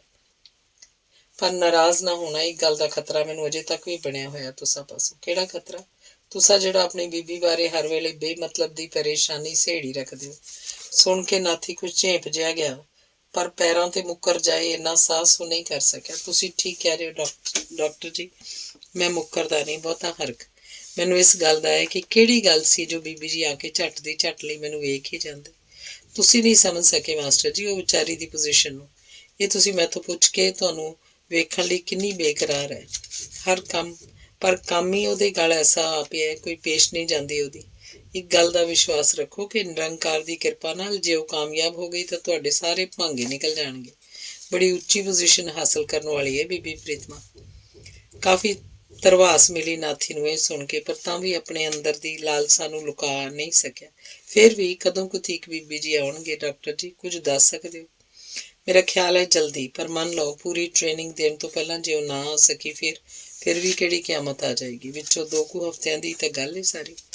ਇਸ ਨਸੀਹਤ ਅਥਵਾ ਤਾੜਨਾ ਨੇ ਜਿੱਥੇ ਨਾਥੀ ਦੇ ਦਿਲ ਤੇ ਮਾੜੀ ਜੀ ਚੋਭ ਲਾਈ, ਉੱਥੇ ਆਪਣੀ ਥੋੜ ਦਿਲੀ ਉੱਤੇ ਉਹਨੂੰ ਗਿਲਾਨੀ ਵੀ ਹੋਣ ਲੱਗੀ। ਡਾਕਟਰ ਨਿਰੰਕਾਰੀ ਕਹਿ ਰਿਹਾ ਸੀ, ਤੁਸੀਂ ਗਲਤ ਨਾ ਸਮਝਣਾ, ਮੇਰਾ ਇਹ ਮਤਲਬ ਨਹੀਂ ਕਿ ਤੁਸੀਂ ਆਪਣੀ ਬੀਬੀ ਨੂੰ ਯਾਦ ਨਾ ਕਰੋ, ਪਰ ਜਿਸ ਤੌਖਲੇ ਜਾਂ ਬੇਸਬਰੀ ਨਾਲ ਤੁਸੀਂ ਉਹਨੂੰ ਮਿਲਣ ਲਈ ਤਰਲੋ ਮੱਚੇ ਹੋ ਰਹੇ ਹੋ, ਇਹਦੇ ਨਤੀਜੇ ਦੇ ਤੌਰ ਤੇ ਤੁਹਾਡੇ ਖੂਨ 'ਚ ਇੱਕ ਤਰ੍ਹਾਂ ਦੀ ਤਲਖੀ ਦਾ ਪੈਦਾ ਹੋ ਜਾਣਾ ਮੁਮਕਿਨ ਹੈ। ਸਮਝ ਗਿਆ ਡਾਕਟਰ ਜੀ। ਆਪਣੀ ਭਾਵੁਕਤਾ ਉੱਤੇ ਕੁਝ ਸ਼ਰਮਿੰਦਾ ਹੋ ਕੇ ਬੋਲਿਆ, ਪਿਛਲੀ ਗਲਤੀ ਦੀ ਮਾਫੀ ਚਾਹਨਾ, ਅੱਗੇ ਲਈ ਐਸਾ ਨਹੀਂ ਹੋਏਗਾ। ਸ਼ਾਬਾਸ਼। ਡਾਕਟਰ ਨਿਰੰਕਾਰੀ ਉਹਨੂੰ ਨਿੱਘੀ ਥਾਪੀ ਦਿੰਦਾ ਹੋਇਆ ਕੁਰਸੀ ਤੋਂ ਉੱਠ ਖੜੋਤਾ। ਅੰਗ 42ਵਾਂ। ਜਿਉਂਦੇ ਮਨੁੱਖ ਨੂੰ ਜਦੋਂ ਮੌਤ ਦਾ ਸੱਦਾ ਆ ਜਾਏ ਤਾਂ ਉਹਨੂੰ ਮਰਨਾ ਹੀ ਪੈਂਦਾ ਹੈ। ਮੌਤ ਦੇ ਮੂੰਹ 'ਚ ਜਾ ਰਹੇ ਮਨੁੱਖ ਨੂੰ ਕਿਸੇ ਵਰਦਾਨ ਵਜੋਂ ਮੁੜ ਜ਼ਿੰਦਗੀ ਪ੍ਰਾਪਤ ਹੋ ਜਾਏ ਤਾਂ ਆਪਣੀ ਭਾਗਸ਼ਾਲਤਾ ਉੱਤੇ ਉਹਨੂੰ ਗੌਰਵ ਹੋਏਗਾ ਹੀ। ਪਰ ਉਸ ਆਦਮੀ ਦੀ ਮਨੋਸਥਿਤੀ ਕਿਹੋ ਜਿਹੀ ਹੁੰਦੀ ਹੋਏਗੀ ਜਿਹਦੇ ਸੱਜੇ ਪਾਸੇ ਮੁਰਾਦਾਂ ਤੇ ਉਮੰਗਾਂ ਭਰੀ ਜ਼ਿੰਦਗੀ ਦਾ ਸੁਨਹਿਰੀ ਤਾਜ ਮੌਜੂਦ ਹੋਵੇ ਤੇ ਖੱਬੇ ਹੱਥ ਵਿੱਚ ਮੌਤ ਦਾ ਪਰਵਾਨਾ ਫੜੀ ਯਮਦੂਤ ਦਾ ਦੂਤ ਖਲੋਤਾ ਹੋਵੇ। ਨਾਥੀ ਇਸ ਵੇਲੇ ਤਕਰੀਬਨ ਉਸੇ ਹਾਲਤ ਵਿੱਚ ਲੰਘ ਰਿਹਾ ਸੀ ਜਦਕਿ ਅੱਖਾਂ ਲਈ ਜੋਤ ਪ੍ਰਾਪਤੀ ਹੋਣ ਦੀ ਤੰਗ ਜਿੰਨੀ ਤੇਜ਼ੀ ਨਾਲ ਉਹਦੀ ਆਸ਼ਾ ਪੂਰਤੀ ਦਾ ਸਮਾਂ ਨੇੜੇ ਲਈ ਆ ਰਹੀ ਸੀ, ਉਨੀ ਸਗੋਂ ਉਦੋਂ ਵੀ ਬਹੁਤੀ ਤੇਜ਼ੀ ਨਾਲ ਉਹਦੀ ਜੀਵਨ ਜੋਤ ਵਿੱਚੋਂ ਤੇਲ ਮੁੱਕੀ ਜਾ ਰਿਹਾ ਸੀ। ਆਪਣੀ ਬੀਬੀ ਜੀ ਦੇ ਕਠੋਰ ਰਵੱਈਏ ਦੇ ਪੱਖੋਂ ਅੱਖਾਂ ਬੜੀ ਨਿਆਮਤ ਹੈ ਬੇਸ਼ੱਕ, ਤੇ ਫਿਰ ਇੱਕ ਨੇਤਰਹੀਨ ਦੀਆਂ ਨਜ਼ਰਾਂ 'ਚ ਨਾਥੀ ਇਸ ਹੋਣ ਵਾਲੀ ਪ੍ਰਾਪਤੀ ਦਾ ਜਿੰਨੀ ਦੇਰ ਵੀ ਚਿੰਤਨ ਕਰਦਾ ਉਨੀ ਵੇਰਾਂ ਉਹਦੇ ਅੰਦਰੋਂ ਇੱਕ ਪ੍ਰਸ਼ਨ ਉੱਠਦਾ, ਕੀ ਸੱਚਮੁੱਚ? ਤੇ ਫਿਰ ਜਦ ਡਾਕਟਰ ਨਿਰੰਕਾਰੀ ਦੇ ਕਈ ਸ਼ਬਦ, ਮਾਸਟਰ ਜੀ ਤੁਹਾਡਾ ਆਪਰੇਸ਼ਨ ਸਫਲ ਰਹੇਗਾ, ਉਹਨੂੰ ਚੇਤੇ ਆਉਂਦੇ ਤਾਂ ਉਹਦੇ ਅੰਦਰੋਂ ਉੱਠੇ ਹੋਏ ਪ੍ਰਸ਼ਨ ਦਾ ਉੱਤਰ ਵੀ ਉਹਦੇ ਅੰਦਰੋਂ ਹੀ ਗੂੰਜ ਉੱਠਦਾ। ਭਲਾ ਅਜੇ ਵੀ ਇਸ ਵਿੱਚ ਕੋਈ ਸ਼ੱਕ ਹੈ? ਪਰ ਇਸ ਤਸਵੀਰ ਦਾ ਦੂਜਾ ਪਾਸਾ, ਪਹਿਲਾਂ ਤੇ ਦੂਜਾ ਹਫ਼ਤਾ ਬੀਤਣ ਤੋਂ ਬਾਅਦ ਤੀਜਾ ਵੀ ਬੀਤ ਰਿਹਾ ਹੈ। ਇੱਕ ਅੱਧ ਦਿਨ ਦੀ ਤਾਂ ਕਸਰ ਬਾਕੀ ਹੈ। ਉਸ ਤੋਂ ਬਾਅਦ ਚੌਥੇ ਹਫ਼ਤੇ ਦੀ ਆਮਦ ਹੋਏਗੀ। ਉਹਦਾ ਮਤਲਬ ਹੋਇਆ ਕਿ ਪੌਣਾ ਪਿੰਡਾ ਮੁੱਕ ਗਿਆ, ਚੌਥਾਈ ਬਾਕੀ ਹੈ, ਯਾਨੀ ਭਰਪੂਰ ਕਸ਼ਟਾਂ ਦੀਆਂ ਘੜੀਆਂ ਬੀਤ ਚੁੱਕੀਆਂ ਨੇ, ਨਾਮ ਮਾਤਰ ਬਾਕੀ ਹੈ। ਸੋਚੀ ਜਾਂਦਾ ਨਾਥੀ, ਸੋਚਦਿਆਂ ਜਿਉਂ ਹੀ ਤਸਵੀਰ ਦਾ ਦੂਜਾ ਪਹਿਲੂ ਉਹਦੇ ਸਾਹਮਣੇ ਹੁੰਦਾ, ਉਹਦੀ ਸਾਰੀ ਖੁਸ਼ੀ ਉੱਡ ਜਾਂਦੀ, ਸਾਰੀਆਂ ਉਮੰਗਾਂ ਧਰੀਆਂ ਰਹਿ ਜਾਂਦੀਆਂ। ਕੀ ਹੋ ਗਿਆ ਬੀਬੀ ਜੀ ਨੂੰ? ਬੀਬੀ ਜੀ ਕੀ ਆਖ ਤੇ ਏਡਾ ਸਖਤ ਜੇਰਾ ਕੀ ਆਖ? ਉਹ ਤਾਂ ਮੇਰੀ ਰਤਾ ਤਕਲੀਫ ਦਾ ਖਿਆਲ ਰੱਖਦੇ ਸੀ। ਨਾਥੀ ਦਾ ਦਿਲ ਬੜਾ ਹੌਲਾ ਹੈ। ਮਤੇ ਨਾਥੀ ਦਿਲ ਤੇ ਲਾ ਲਵੇ ਕੋਈ ਗੱਲ, ਹਰ ਵੇਲੇ ਇਸੇ ਵਹਿਮ 'ਚ ਪਏ ਰਹਿੰਦੇ ਸਨ। ਅਜੇ ਕੱਲ੍ਹ ਤੀਕ ਤਾਂ ਉਹਨਾਂ ਦਾ ਇਹ ਹਾਲ ਸੀ ਕਿ ਰਤਾ ਕੋ ਜੇ ਮੈਨੂੰ ਘਰ ਕੱਲਿਆਂ ਛੱਡ ਕੇ ਜਾਣਾ ਹੁੰਦਾ ਸੀ ਤਾਂ 69 ਨਸੀਹਤਾਂ ਕਰਕੇ ਜਾਇਆ ਕਰਦੇ ਸੀ, ਨਾਥੀ ਇਹ ਕਰੀ ਇਹ ਨਾ ਕਰੀ। ਕਦੀ ਜ਼ਰਾ ਚਿਰਾਕੇ ਘਰ ਮੁੜਦੇ ਤਾਂ ਆਉਂਦਿਆਂ ਹੀ ਮੁਹਾਰਨੇ ਸ਼ੁਰੂ ਕਰ ਦਿੰਦੇ, ਨਾਥੀ ਰੋਟੀ ਖਾ ਲਈ ਸੀ? ਨਾਥੀ ਭੁੱਖ ਤੇ ਨਹੀਂ ਬਹੁਤੀ ਲੱਗੀ ਤੈਨੂੰ? ਤੇ ਇਹ ਤੋਂ ਅੱਗੇ ਜੇ ਕੁਝ ਨਾਥੀ ਦੇ ਮਾਨਸ ਪੱਟ ਉੱਤੇ ਉੱਭਰਦਾ, ਉਹਦੇ ਅਸਰ ਨਾਲ ਨਾਥੀ ਇੱਕ ਵਾਰਗੀ ਮਰਨ ਹਾਕਾ ਹੀ ਤਾਂ ਹੋ ਉੱਠਦਾ। ਨਜ਼ਰ ਪ੍ਰਾਪਤੀ ਦੀ ਆਸ਼ਾ ਵਿੱਚ ਪਹਿਲਾਂ ਪਾਉਂਦੀਆਂ ਉਹਦੀਆਂ ਉਮੰਗਾਂ ਦੀ ਜਿਵੇਂ ਕੋਈ ਗਿੱਚੀ ਮਰੋੜ ਕੇ ਰੱਖ ਦਿੰਦਾ। ਹੇ ਰੱਬਾ, ਜੁਗ ਜਿੱਡਾ ਸਮਾਂ ਲੰਘ ਗਿਆ ਏ, ਬੀਬੀ ਜੀ ਇੱਕ ਵਾਰੀ ਨਹੀਂ ਆ ਸਕੇ। ਆਖਿਰ ਟ੍ਰੇਨਿੰਗ ਹੱਥੋਂ ਤੇਰੀ ਬੀਬੀ ਨੂੰ ਵੇਲ ਨਹੀਂ ਮਿਲ ਰਹੀ। ਭਲਕੇ ਆਏਗੀ, ਪਰਸੋਂ ਆਏਗੀ। ਕੀ ਡਾਕਟਰ ਹੋਰਾਂ ਮੈਨੂੰ ਟਰਕਾਣ ਤੇ ਲੱਕ ਬੰਨਿਆ ਹੋਇਆ। ਟ੍ਰੇਨਿੰਗ ਛੱਡ ਕੇ ਭਾਵੇਂ ਟ੍ਰੇਨਿੰਗ ਦਾ ਪਿਓ ਵੀ ਹੁੰਦਾ, ਮੇਰੇ ਬੀਬੀ ਜੀ ਆਪਣੇ ਨਾਥੀ ਵੱਲੋਂ ਏਡੇ ਵੇਸਲੇ ਕਦੀ ਨਹੀਂ ਸੀ ਰਹਿ ਸਕਦੇ। ਕਦੀ ਨਹੀਂ, ਹਰਗਿਜ਼ ਨਹੀਂ। ਜ਼ਰੂਰ ਕੋਈ ਭਾਣਾ ਵਰਤ ਗਿਆ ਜਾਪਦਾ ਹੈ। ਇਹ ਸ਼ੰਕਾ ਕੁਝ ਇਸ ਤਰ੍ਹਾਂ ਬੁਰੀ ਤਰ੍ਹਾਂ ਨਾਲ ਨਾਥੀ ਦੇ ਉਦਗਾਰਾਂ ਤੇ ਛਾ ਜਾਂਦੀ ਕਿ ਸਾਰੇ ਦਾ ਸਾਰਾ ਨਾਥੀ ਉਹਦੀ ਲਪੇਟ 'ਚ ਆ ਕੇ ਹੱਥ ਪੈਰ ਛੱਡ ਪੈਂਦਾ। ਡਾਢੇ ਭੈੜੇ ਅਤੇ ਅਤ ਦਰਜੇ ਦੇ ਦਿਲ ਤੋੜਵੇਂ ਵਿਕੋ ਲਿਤਰੇ ਖਿਆਲ ਉਹਨੂੰ ਆਈ ਜਾਂਦੇ ਤੇ ਆ ਕੇ ਉਹਦੇ ਦਿਲ ਦੇ ਕੰਢਿਆਂ ਨੂੰ ਭੋਰੀ ਜਾਂਦੇ। ਮੂੰਹ ਸਿਰ ਲਪੇਟ ਕੇ ਨਾਥੀ ਜਦ ਤੀਕ ਅੱਖਾਂ 'ਚੋਂ ਗੰਗਾ ਜਮਨਾ ਵਹਾਈ ਚਲਾ ਜਾਂਦਾ, ਜਦ ਤੀਕ ਉਹਦਾ ਸੇਵਾਦਾਰ ਜਿਹੜਾ ਕਮਰੇ ਦੇ ਬੂਹੇ ਅੱਗੇ ਜਾਂ ਵਰਾਂਡੇ 'ਚ ਘੁੰਮਦਾ ਹੋਇਆ ਹਰ ਵੇਲੇ ਉਹਦੀ ਖਬਰਗੀਰੀ ਰੱਖਦਾ ਸੀ, ਅੰਦਰ ਨਾ ਆ ਜਾਂਦਾ। ਇਸ ਵਿਚਾਲੇ ਕਈ ਵਾਰ ਨਾਥੀ ਨੂੰ ਡਾਕਟਰ ਨਿਰੰਕਾਰੀ ਵੱਲੋਂ ਦਿੱਤੀਆਂ ਹੋਈਆਂ ਚੇਤਾਵਨੀਆਂ ਦਾ ਖਿਆਲ ਆ ਜਾਂਦਾ। ਖੂਨ ਦੇ ਦਬਾਅ ਨੂੰ ਨਾਰਮਲ ਰੱਖਣ ਖਾਤਰ ਮਾਨਸਿਕ ਹਾਲਤ ਨੂੰ ਨਾਰਮਲ ਰੱਖਣਾ ਉਸ ਲਈ ਕਿੰਨਾ ਆਵਸ਼ਕ ਹੈ। ਇਸ ਚੇਤਾਵਨੀ ਦੇ ਅਮਲ ਵਜੋਂ ਉਹ ਅਕਸਰ ਸੰਭਲਣ ਦੀ ਕੋਸ਼ਿਸ਼ 'ਚ ਲੱਗ ਜਾਂਦਾ, ਪਰ ਸੰਭਲਣ ਦੀ ਕੋਸ਼ਿਸ਼ ਦਾ ਮਤਲਬ ਸੀ ਆਪਣੀ ਬੀਬੀ ਬਾਰੇ ਸੋਚਣਾ ਵਿਚਾਰਨਾ ਬੰਦ ਕਰ ਦੇਵੇ। ਫਿਰ ਉਹ ਛਿੱਥਾ ਬਹਿ ਕੇ ਸੋਚਦਾ, ਵਿਗੜਨ ਦਿਓ ਜ਼ਖਮ ਦੀ ਹਾਲਤ, ਜਹੰਨਮ 'ਚ ਜਾਣ ਅੱਖਾਂ, ਠੱਠੇ ਖੂਹ 'ਚ ਬਹੁਤ ਸਭ ਕਾਸੇ। ਰੋਜ਼ ਹੀ ਨਾਥੀ ਮਨਸੂਬਾ ਬਣਾਉਂਦਾ। ਅੱਜ ਡਾਕਟਰ ਹੋਰੀ ਜਿਸ ਵੇਲੇ ਨਵੇਕਲੇ ਮੇਰੇ ਨਾਲ ਗੱਲਾਂ ਕਰ ਰਹੇ ਹੋਣਗੇ ਤਾਂ ਨਿਸੰਗ ਹੋ ਕੇ ਉਹਨਾਂ ਨੂੰ ਕਹੂੰਗਾ, ਡਾਕਟਰ ਜੀ, ਰੱਬ ਦਾ ਵਾਸਤਾ ਜੀ, ਮੈਨੂੰ ਬੀਬੀ ਜੀ ਬਾਰੇ ਹਨੇਰੇ 'ਚ ਨਾ ਰੱਖੋ। ਨਹੀਂ ਜੇ ਮੈਥੋਂ ਇਹ ਸਹਾਰਿਆ ਜਾਂਦਾ, ਜਿਹੜੀ ਵੀ ਵਿਚਲੀ ਗੱਲ ਹੈ ਸਾਫ਼-ਸਾਫ਼ ਦੱਸ ਦਿਓ।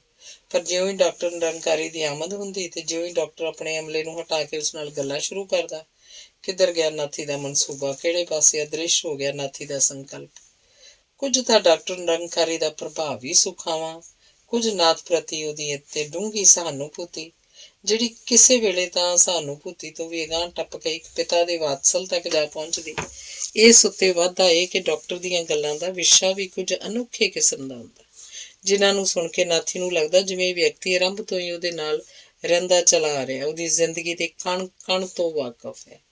ਖਾਸ ਤੌਰ ਤੇ ਉਸ ਵੇਲੇ ਤਾਂ ਨਾਥੀ ਬੇਮੁਖੀ ਦੇ ਆਲਮ ਵਿੱਚ ਹੀ ਜਾ ਪਹੁੰਚਦਾ, ਜਿਸ ਵੇਲੇ ਡਾਕਟਰ ਨਿਰੰਕਾਰੀ ਕੁਝ ਇਸ ਕਿਸਮ ਦੀਆਂ ਗੱਲਾਂ ਉਹਨੂੰ ਕਹਿ ਰਿਹਾ ਹੁੰਦਾ। ਤੁਸੀਂ ਮਾਸਟਰ ਜੀ ਇੱਕ ਆਦਰਸ਼ ਇਨਸਾਨ ਹੋ। ਕੁਦਰਤ ਨੇ ਤੁਹਾਨੂੰ ਕਿਸੇ ਵੱਡੇ ਮਨੋਰਥ ਲਈ ਦੁਨੀਆ 'ਚ ਭੇਜਿਆ।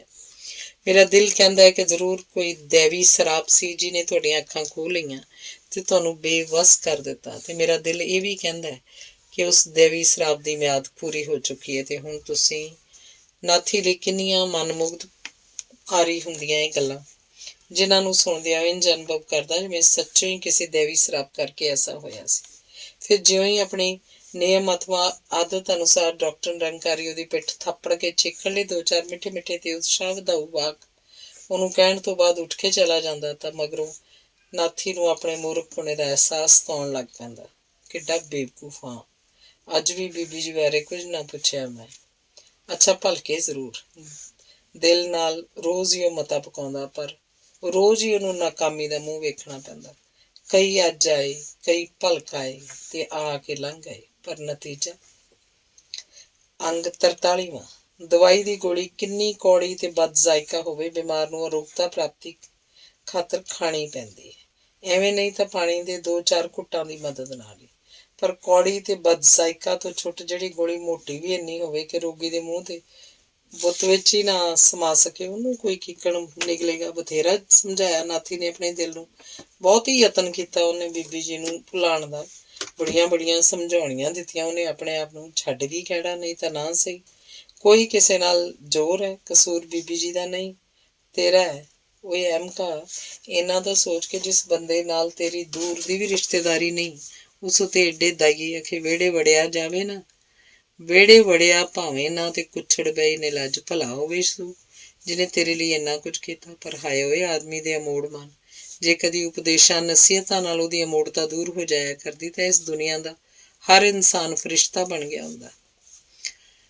ਇਸੇ ਮਾਨਸਿਕ ਰੱਸਾਕਸ਼ੀ 'ਚ ਨਾਥੀ ਨੇ ਪਹਿਲਾਂ ਦੂਜਾ ਤੀਜਾ ਹਫ਼ਤਾ ਗੁਜ਼ਾਰ ਦਿੱਤਾ, ਪਰ ਦਵਾਈ ਦੀ ਗੋਲੀ ਰੂਪੀ ਡਾਕਟਰ ਦੀ ਨਸੀਹਤ ਨੇ ਨਾ ਉਹਦੇ ਸੰਗੋਂ ਉਤਰਨਾ ਸੀ, ਨਾ ਉਤਰੇ। ਤੀਜੇ ਤੋਂ ਬਾਅਦ ਚੌਥੇ ਹਫ਼ਤੇ ਦਾ ਪੂਰਵਾਰਧ ਬੀਤ ਕੇ ਉੱਤਰਾਰਧ ਸ਼ੁਰੂ ਹੋਇਆ, ਜਿਹਦਾ ਮਤਲਬ ਸੀ ਨਾਥੀ ਦੀ ਅੱਖ ਖੁੱਲਣ ਵਿੱਚ ਉਂਗਲੀ ਦੇ ਪੋਟਿਆਂ ਜਿੰਨੇ ਦਿਨ ਬਾਕੀ ਨੇ।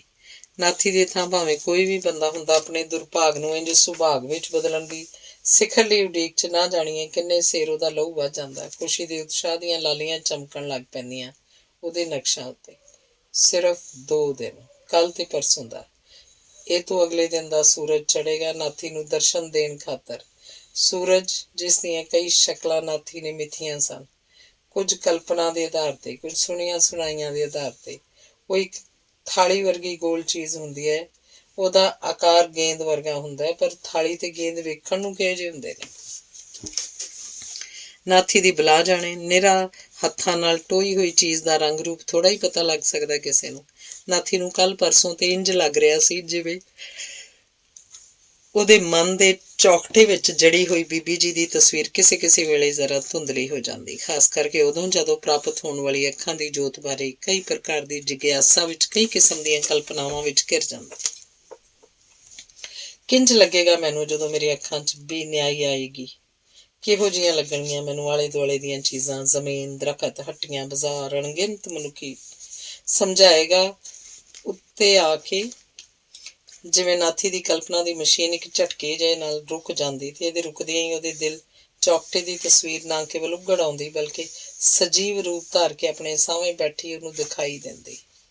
ਡਾਕਟਰ ਨਿਰੰਕਾਰੀ ਹੁਣ ਵੀ ਆਪਣੇ ਨਿਯਮ ਅਨੁਸਾਰ ਰੋਜ਼ ਦੋਵੇਂ ਵੇਲੇ ਉਹਦੇ ਕਮਰੇ 'ਚ ਆਉਂਦਾ, 2 ਘੜੀਆਂ ਉਸ ਕੋਲ ਨਵੇਕਲਿਆਂ ਬੈਠ ਕੇ ਇੱਦਾਂ ਦੀਆਂ ਗੱਲਾਂ ਕਥਾ ਕਰਦਾ। ਲਓ ਮਾਸਟਰ ਜੀ, ਕੁੱਲ 7 ਦਿਨ ਬਾਕੀ ਨੇ। ਮਾਸਟਰ ਜੀ 6 ਦਿਨ ਰਹਿ ਗਏ ਨੇ। ਮਾਸਟਰ ਜੀ 5 ਦਿਨ, 4 ਦਿਨ, 3 ਦਿਨ। ਕੱਲ ਸ਼ਾਮੀ ਜਾਂਦਾ ਡਾਕਟਰ ਨਿਰੰਕਾਰੀ ਨੂੰ ਕਹਿ ਰਿਹਾ ਸੀ ਕਿ ਬਸ ਕੱਲ ਦੀ ਤੇ ਪਰਸੋਂ ਦੀ ਦਿਹਾੜ ਬਾਕੀ। ਮਾਸਟਰ ਜੀ ਹੁਣ ਤਾਂ ਖੁਸ਼ੀ 'ਚ ਆਓ, ਜ਼ਰਾ ਹੱਸ ਕੇ ਦਿਖਾਓ। ਪਰ ਨਾਥੀ ਕਿੱਥੋਂ ਲਿਆਵੇ ਖੁਸ਼ੀ ਤੇ ਕਿੱਥੋਂ ਲਿਆਵੇ ਹਾਸਾ?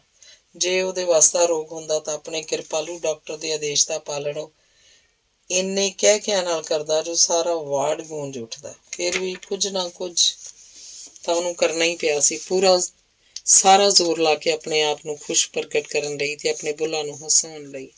ਅੱਜ ਦਾ ਦਿਨ ਬੀਤਿਆ, ਭਲਕੇ ਦਾ ਦਿਨ ਵੀ ਜਿਵੇਂ ਕਿਵੇਂ ਬੀਤ ਹੀ ਗਿਆ। ਇਹ ਤੋਂ ਬਾਅਦ ਜਦ ਰਾਤ ਬਿਤਾਉਣ ਦਾ ਵਕਤ ਆਇਆ ਤਾਂ ਨਾਥੀ ਲਈ ਇੱਕੋ ਰਾਤ ਅਲਫ ਲੈਲਾ ਵਾਲੀਆਂ 1000 ਰਾਤਾਂ ਨਾਲੋਂ ਵੀ ਲੰਮੀ ਬਣ ਗਈ।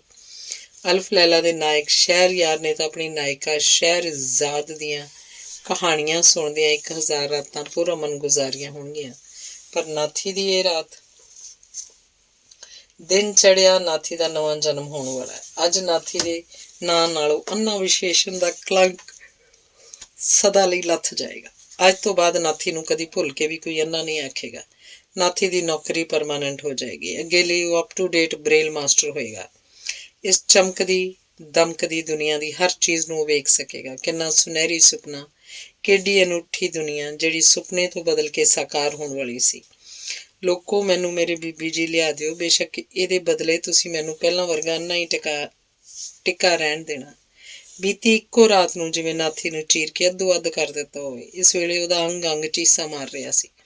ਉਹਦੀ ਰਗ ਰਗ ਵਿੱਚੋਂ ਤਰਾਟਾਂ ਉੱਠ ਰਹੀਆਂ ਸਨ, ਜਿਹੜੀਆਂ ਇਹਨਾਂ ਤੁਕਾਂ ਦੇ ਰੂਪ 'ਚ ਨਾਥੀ ਗਾਈ ਜਾ ਰਿਹਾ ਸੀ, ਗਾਈ ਚਲਾ ਜਾ ਰਿਹਾ ਸੀ। कोई नहीं अपना रे समझ मन, कोई नहीं अपना रे समझ मन, और किसी का कौन ठिकाना, जिस तन को अपना कर माना। सोई नहीं अपना रे समझ, कोई नहीं अपना रे समझ मन, कोई नहीं अपना रे समझ मन, कोई नहीं अपना रे समझ मन, कोई नहीं अपना रे समझ मन, कोई नहीं अपना रे समझ। ਤੇ ਗਾਉਂਦਾ ਗਾਉਂਦਾ ਜਾਂ ਕਹਿ ਲਓ ਅੰਦਰਲੀਆਂ ਚੀਸਾਂ ਹੱਥੋਂ ਕੁਰਾਉਂਦਾ ਹੋਇਆ ਅਚਾਨਕ ਰੁਕ ਗਿਆ ਜਾਂ ਡਾਕਟਰ ਨਿਰੰਕਾਰੀ ਦੀ ਆਵਾਜ਼ ਉਹਦੇ ਕੰਨੀ ਪਈ। ਹੈਂ, ਤੁਸੀਂ ਤਾਂ ਮਾਸਟਰ ਜੀ ਗਜ਼ਬ ਦਾ ਗਾਉਂਦੇ ਹੋ। ਮੈਨੂੰ ਨਹੀਂ ਸੀ ਪਤਾ ਐਡਾ ਸੁਰੀਲਾ ਗਲਾ ਰੱਖਦੇ ਹੋ ਤੁਸੀਂ। ਕੁਝ ਝੇਂਪ ਜਿਹਾ ਗਿਆ ਨਾਥੀ, ਖਾਸ ਕਰਕੇ ਡਾਕਟਰ ਦੇ ਮੂੰਹ ਇਹ ਸੁਰੀਲਾ ਗਲਾ ਵਾਲੀ ਤਾਰੀਫ ਸੁਣ ਕੇ। ਉਹਨੂੰ ਯਾਦ ਹੋਇਆ ਇੱਕ ਚਰੋਕਾ ਵਾਕਿਆ ਜਦੋਂ ਕਿਸੇ ਨੇ ਉਹਦੇ ਗਲੇ ਨੂੰ ਪਾਟੇ ਹੋਏ ਢੋਲ ਦੀ ਉਪਮਾ ਦਿੱਤੀ ਸੀ।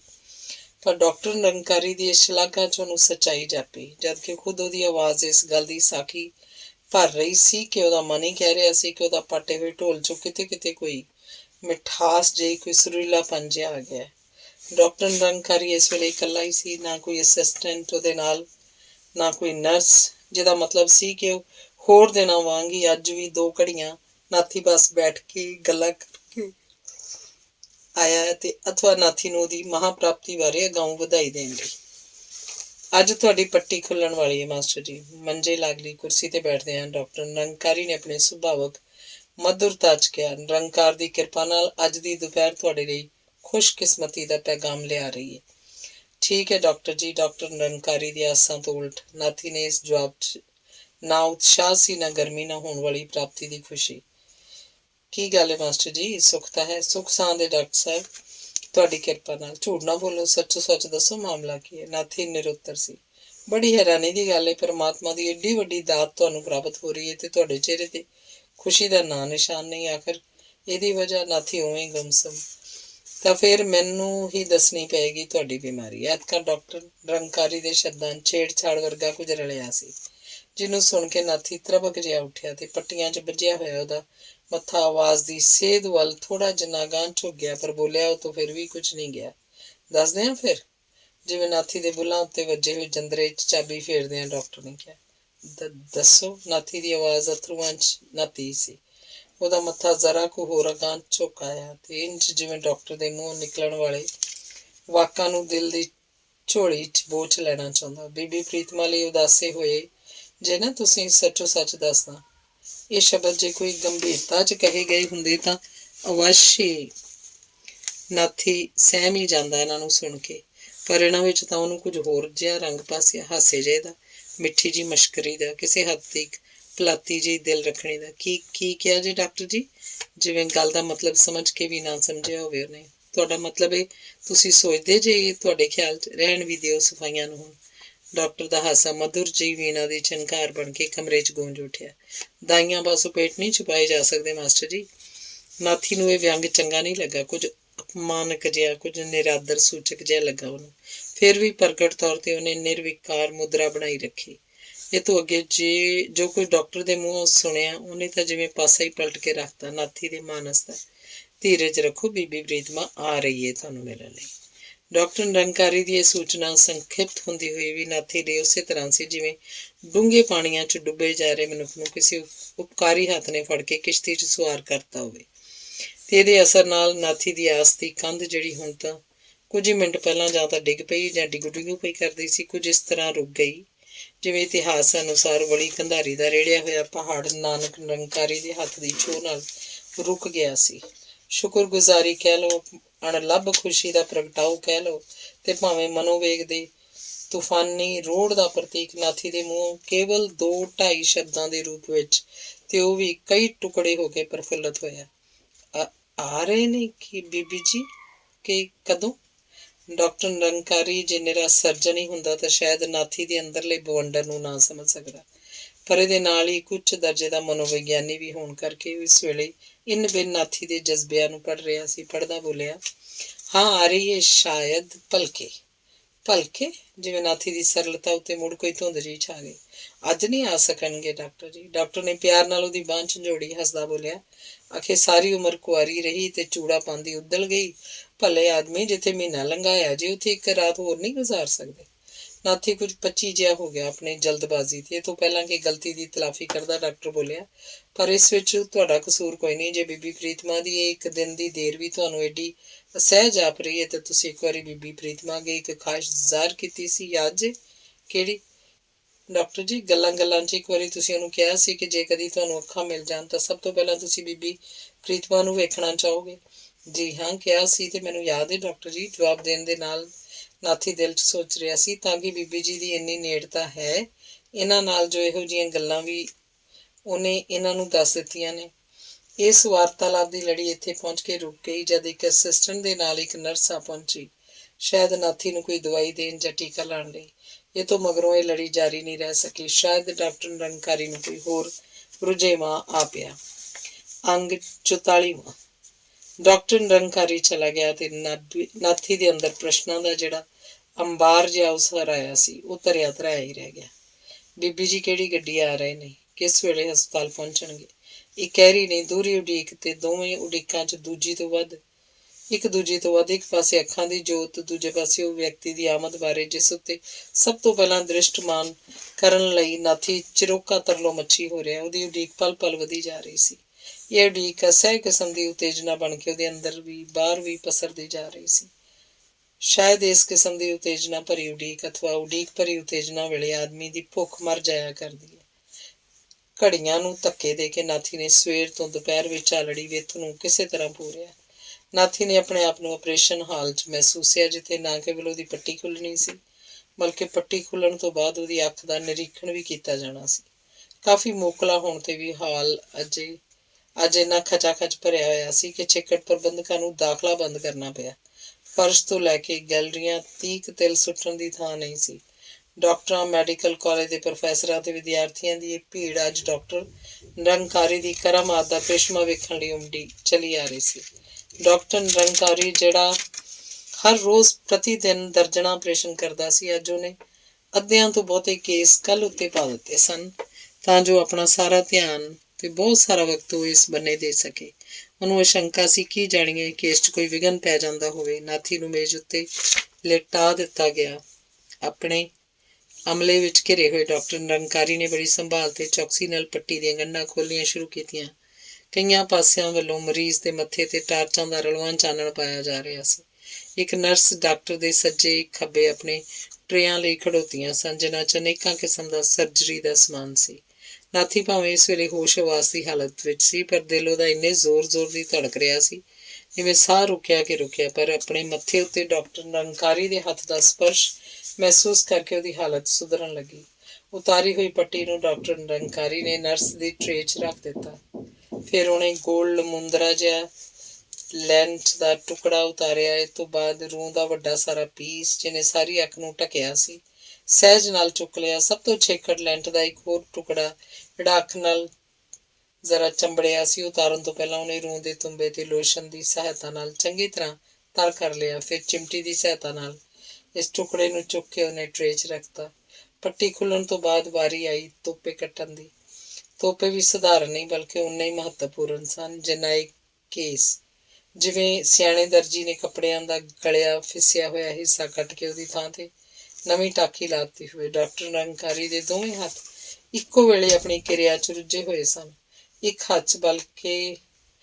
ਹੱਥ ਵਿੱਚ ਬਰੀਕ ਤੇ ਨਾਜ਼ੁਕ ਜਿਹੀ ਕੈਂਚੀ, ਦੂਜੇ 'ਚ ਉਦੋਂ ਵੀ ਬਰੀਕ ਤੇ ਨਾਜ਼ੁਕ ਕਿਸਮ ਦੀ ਚਿਮਟੀ।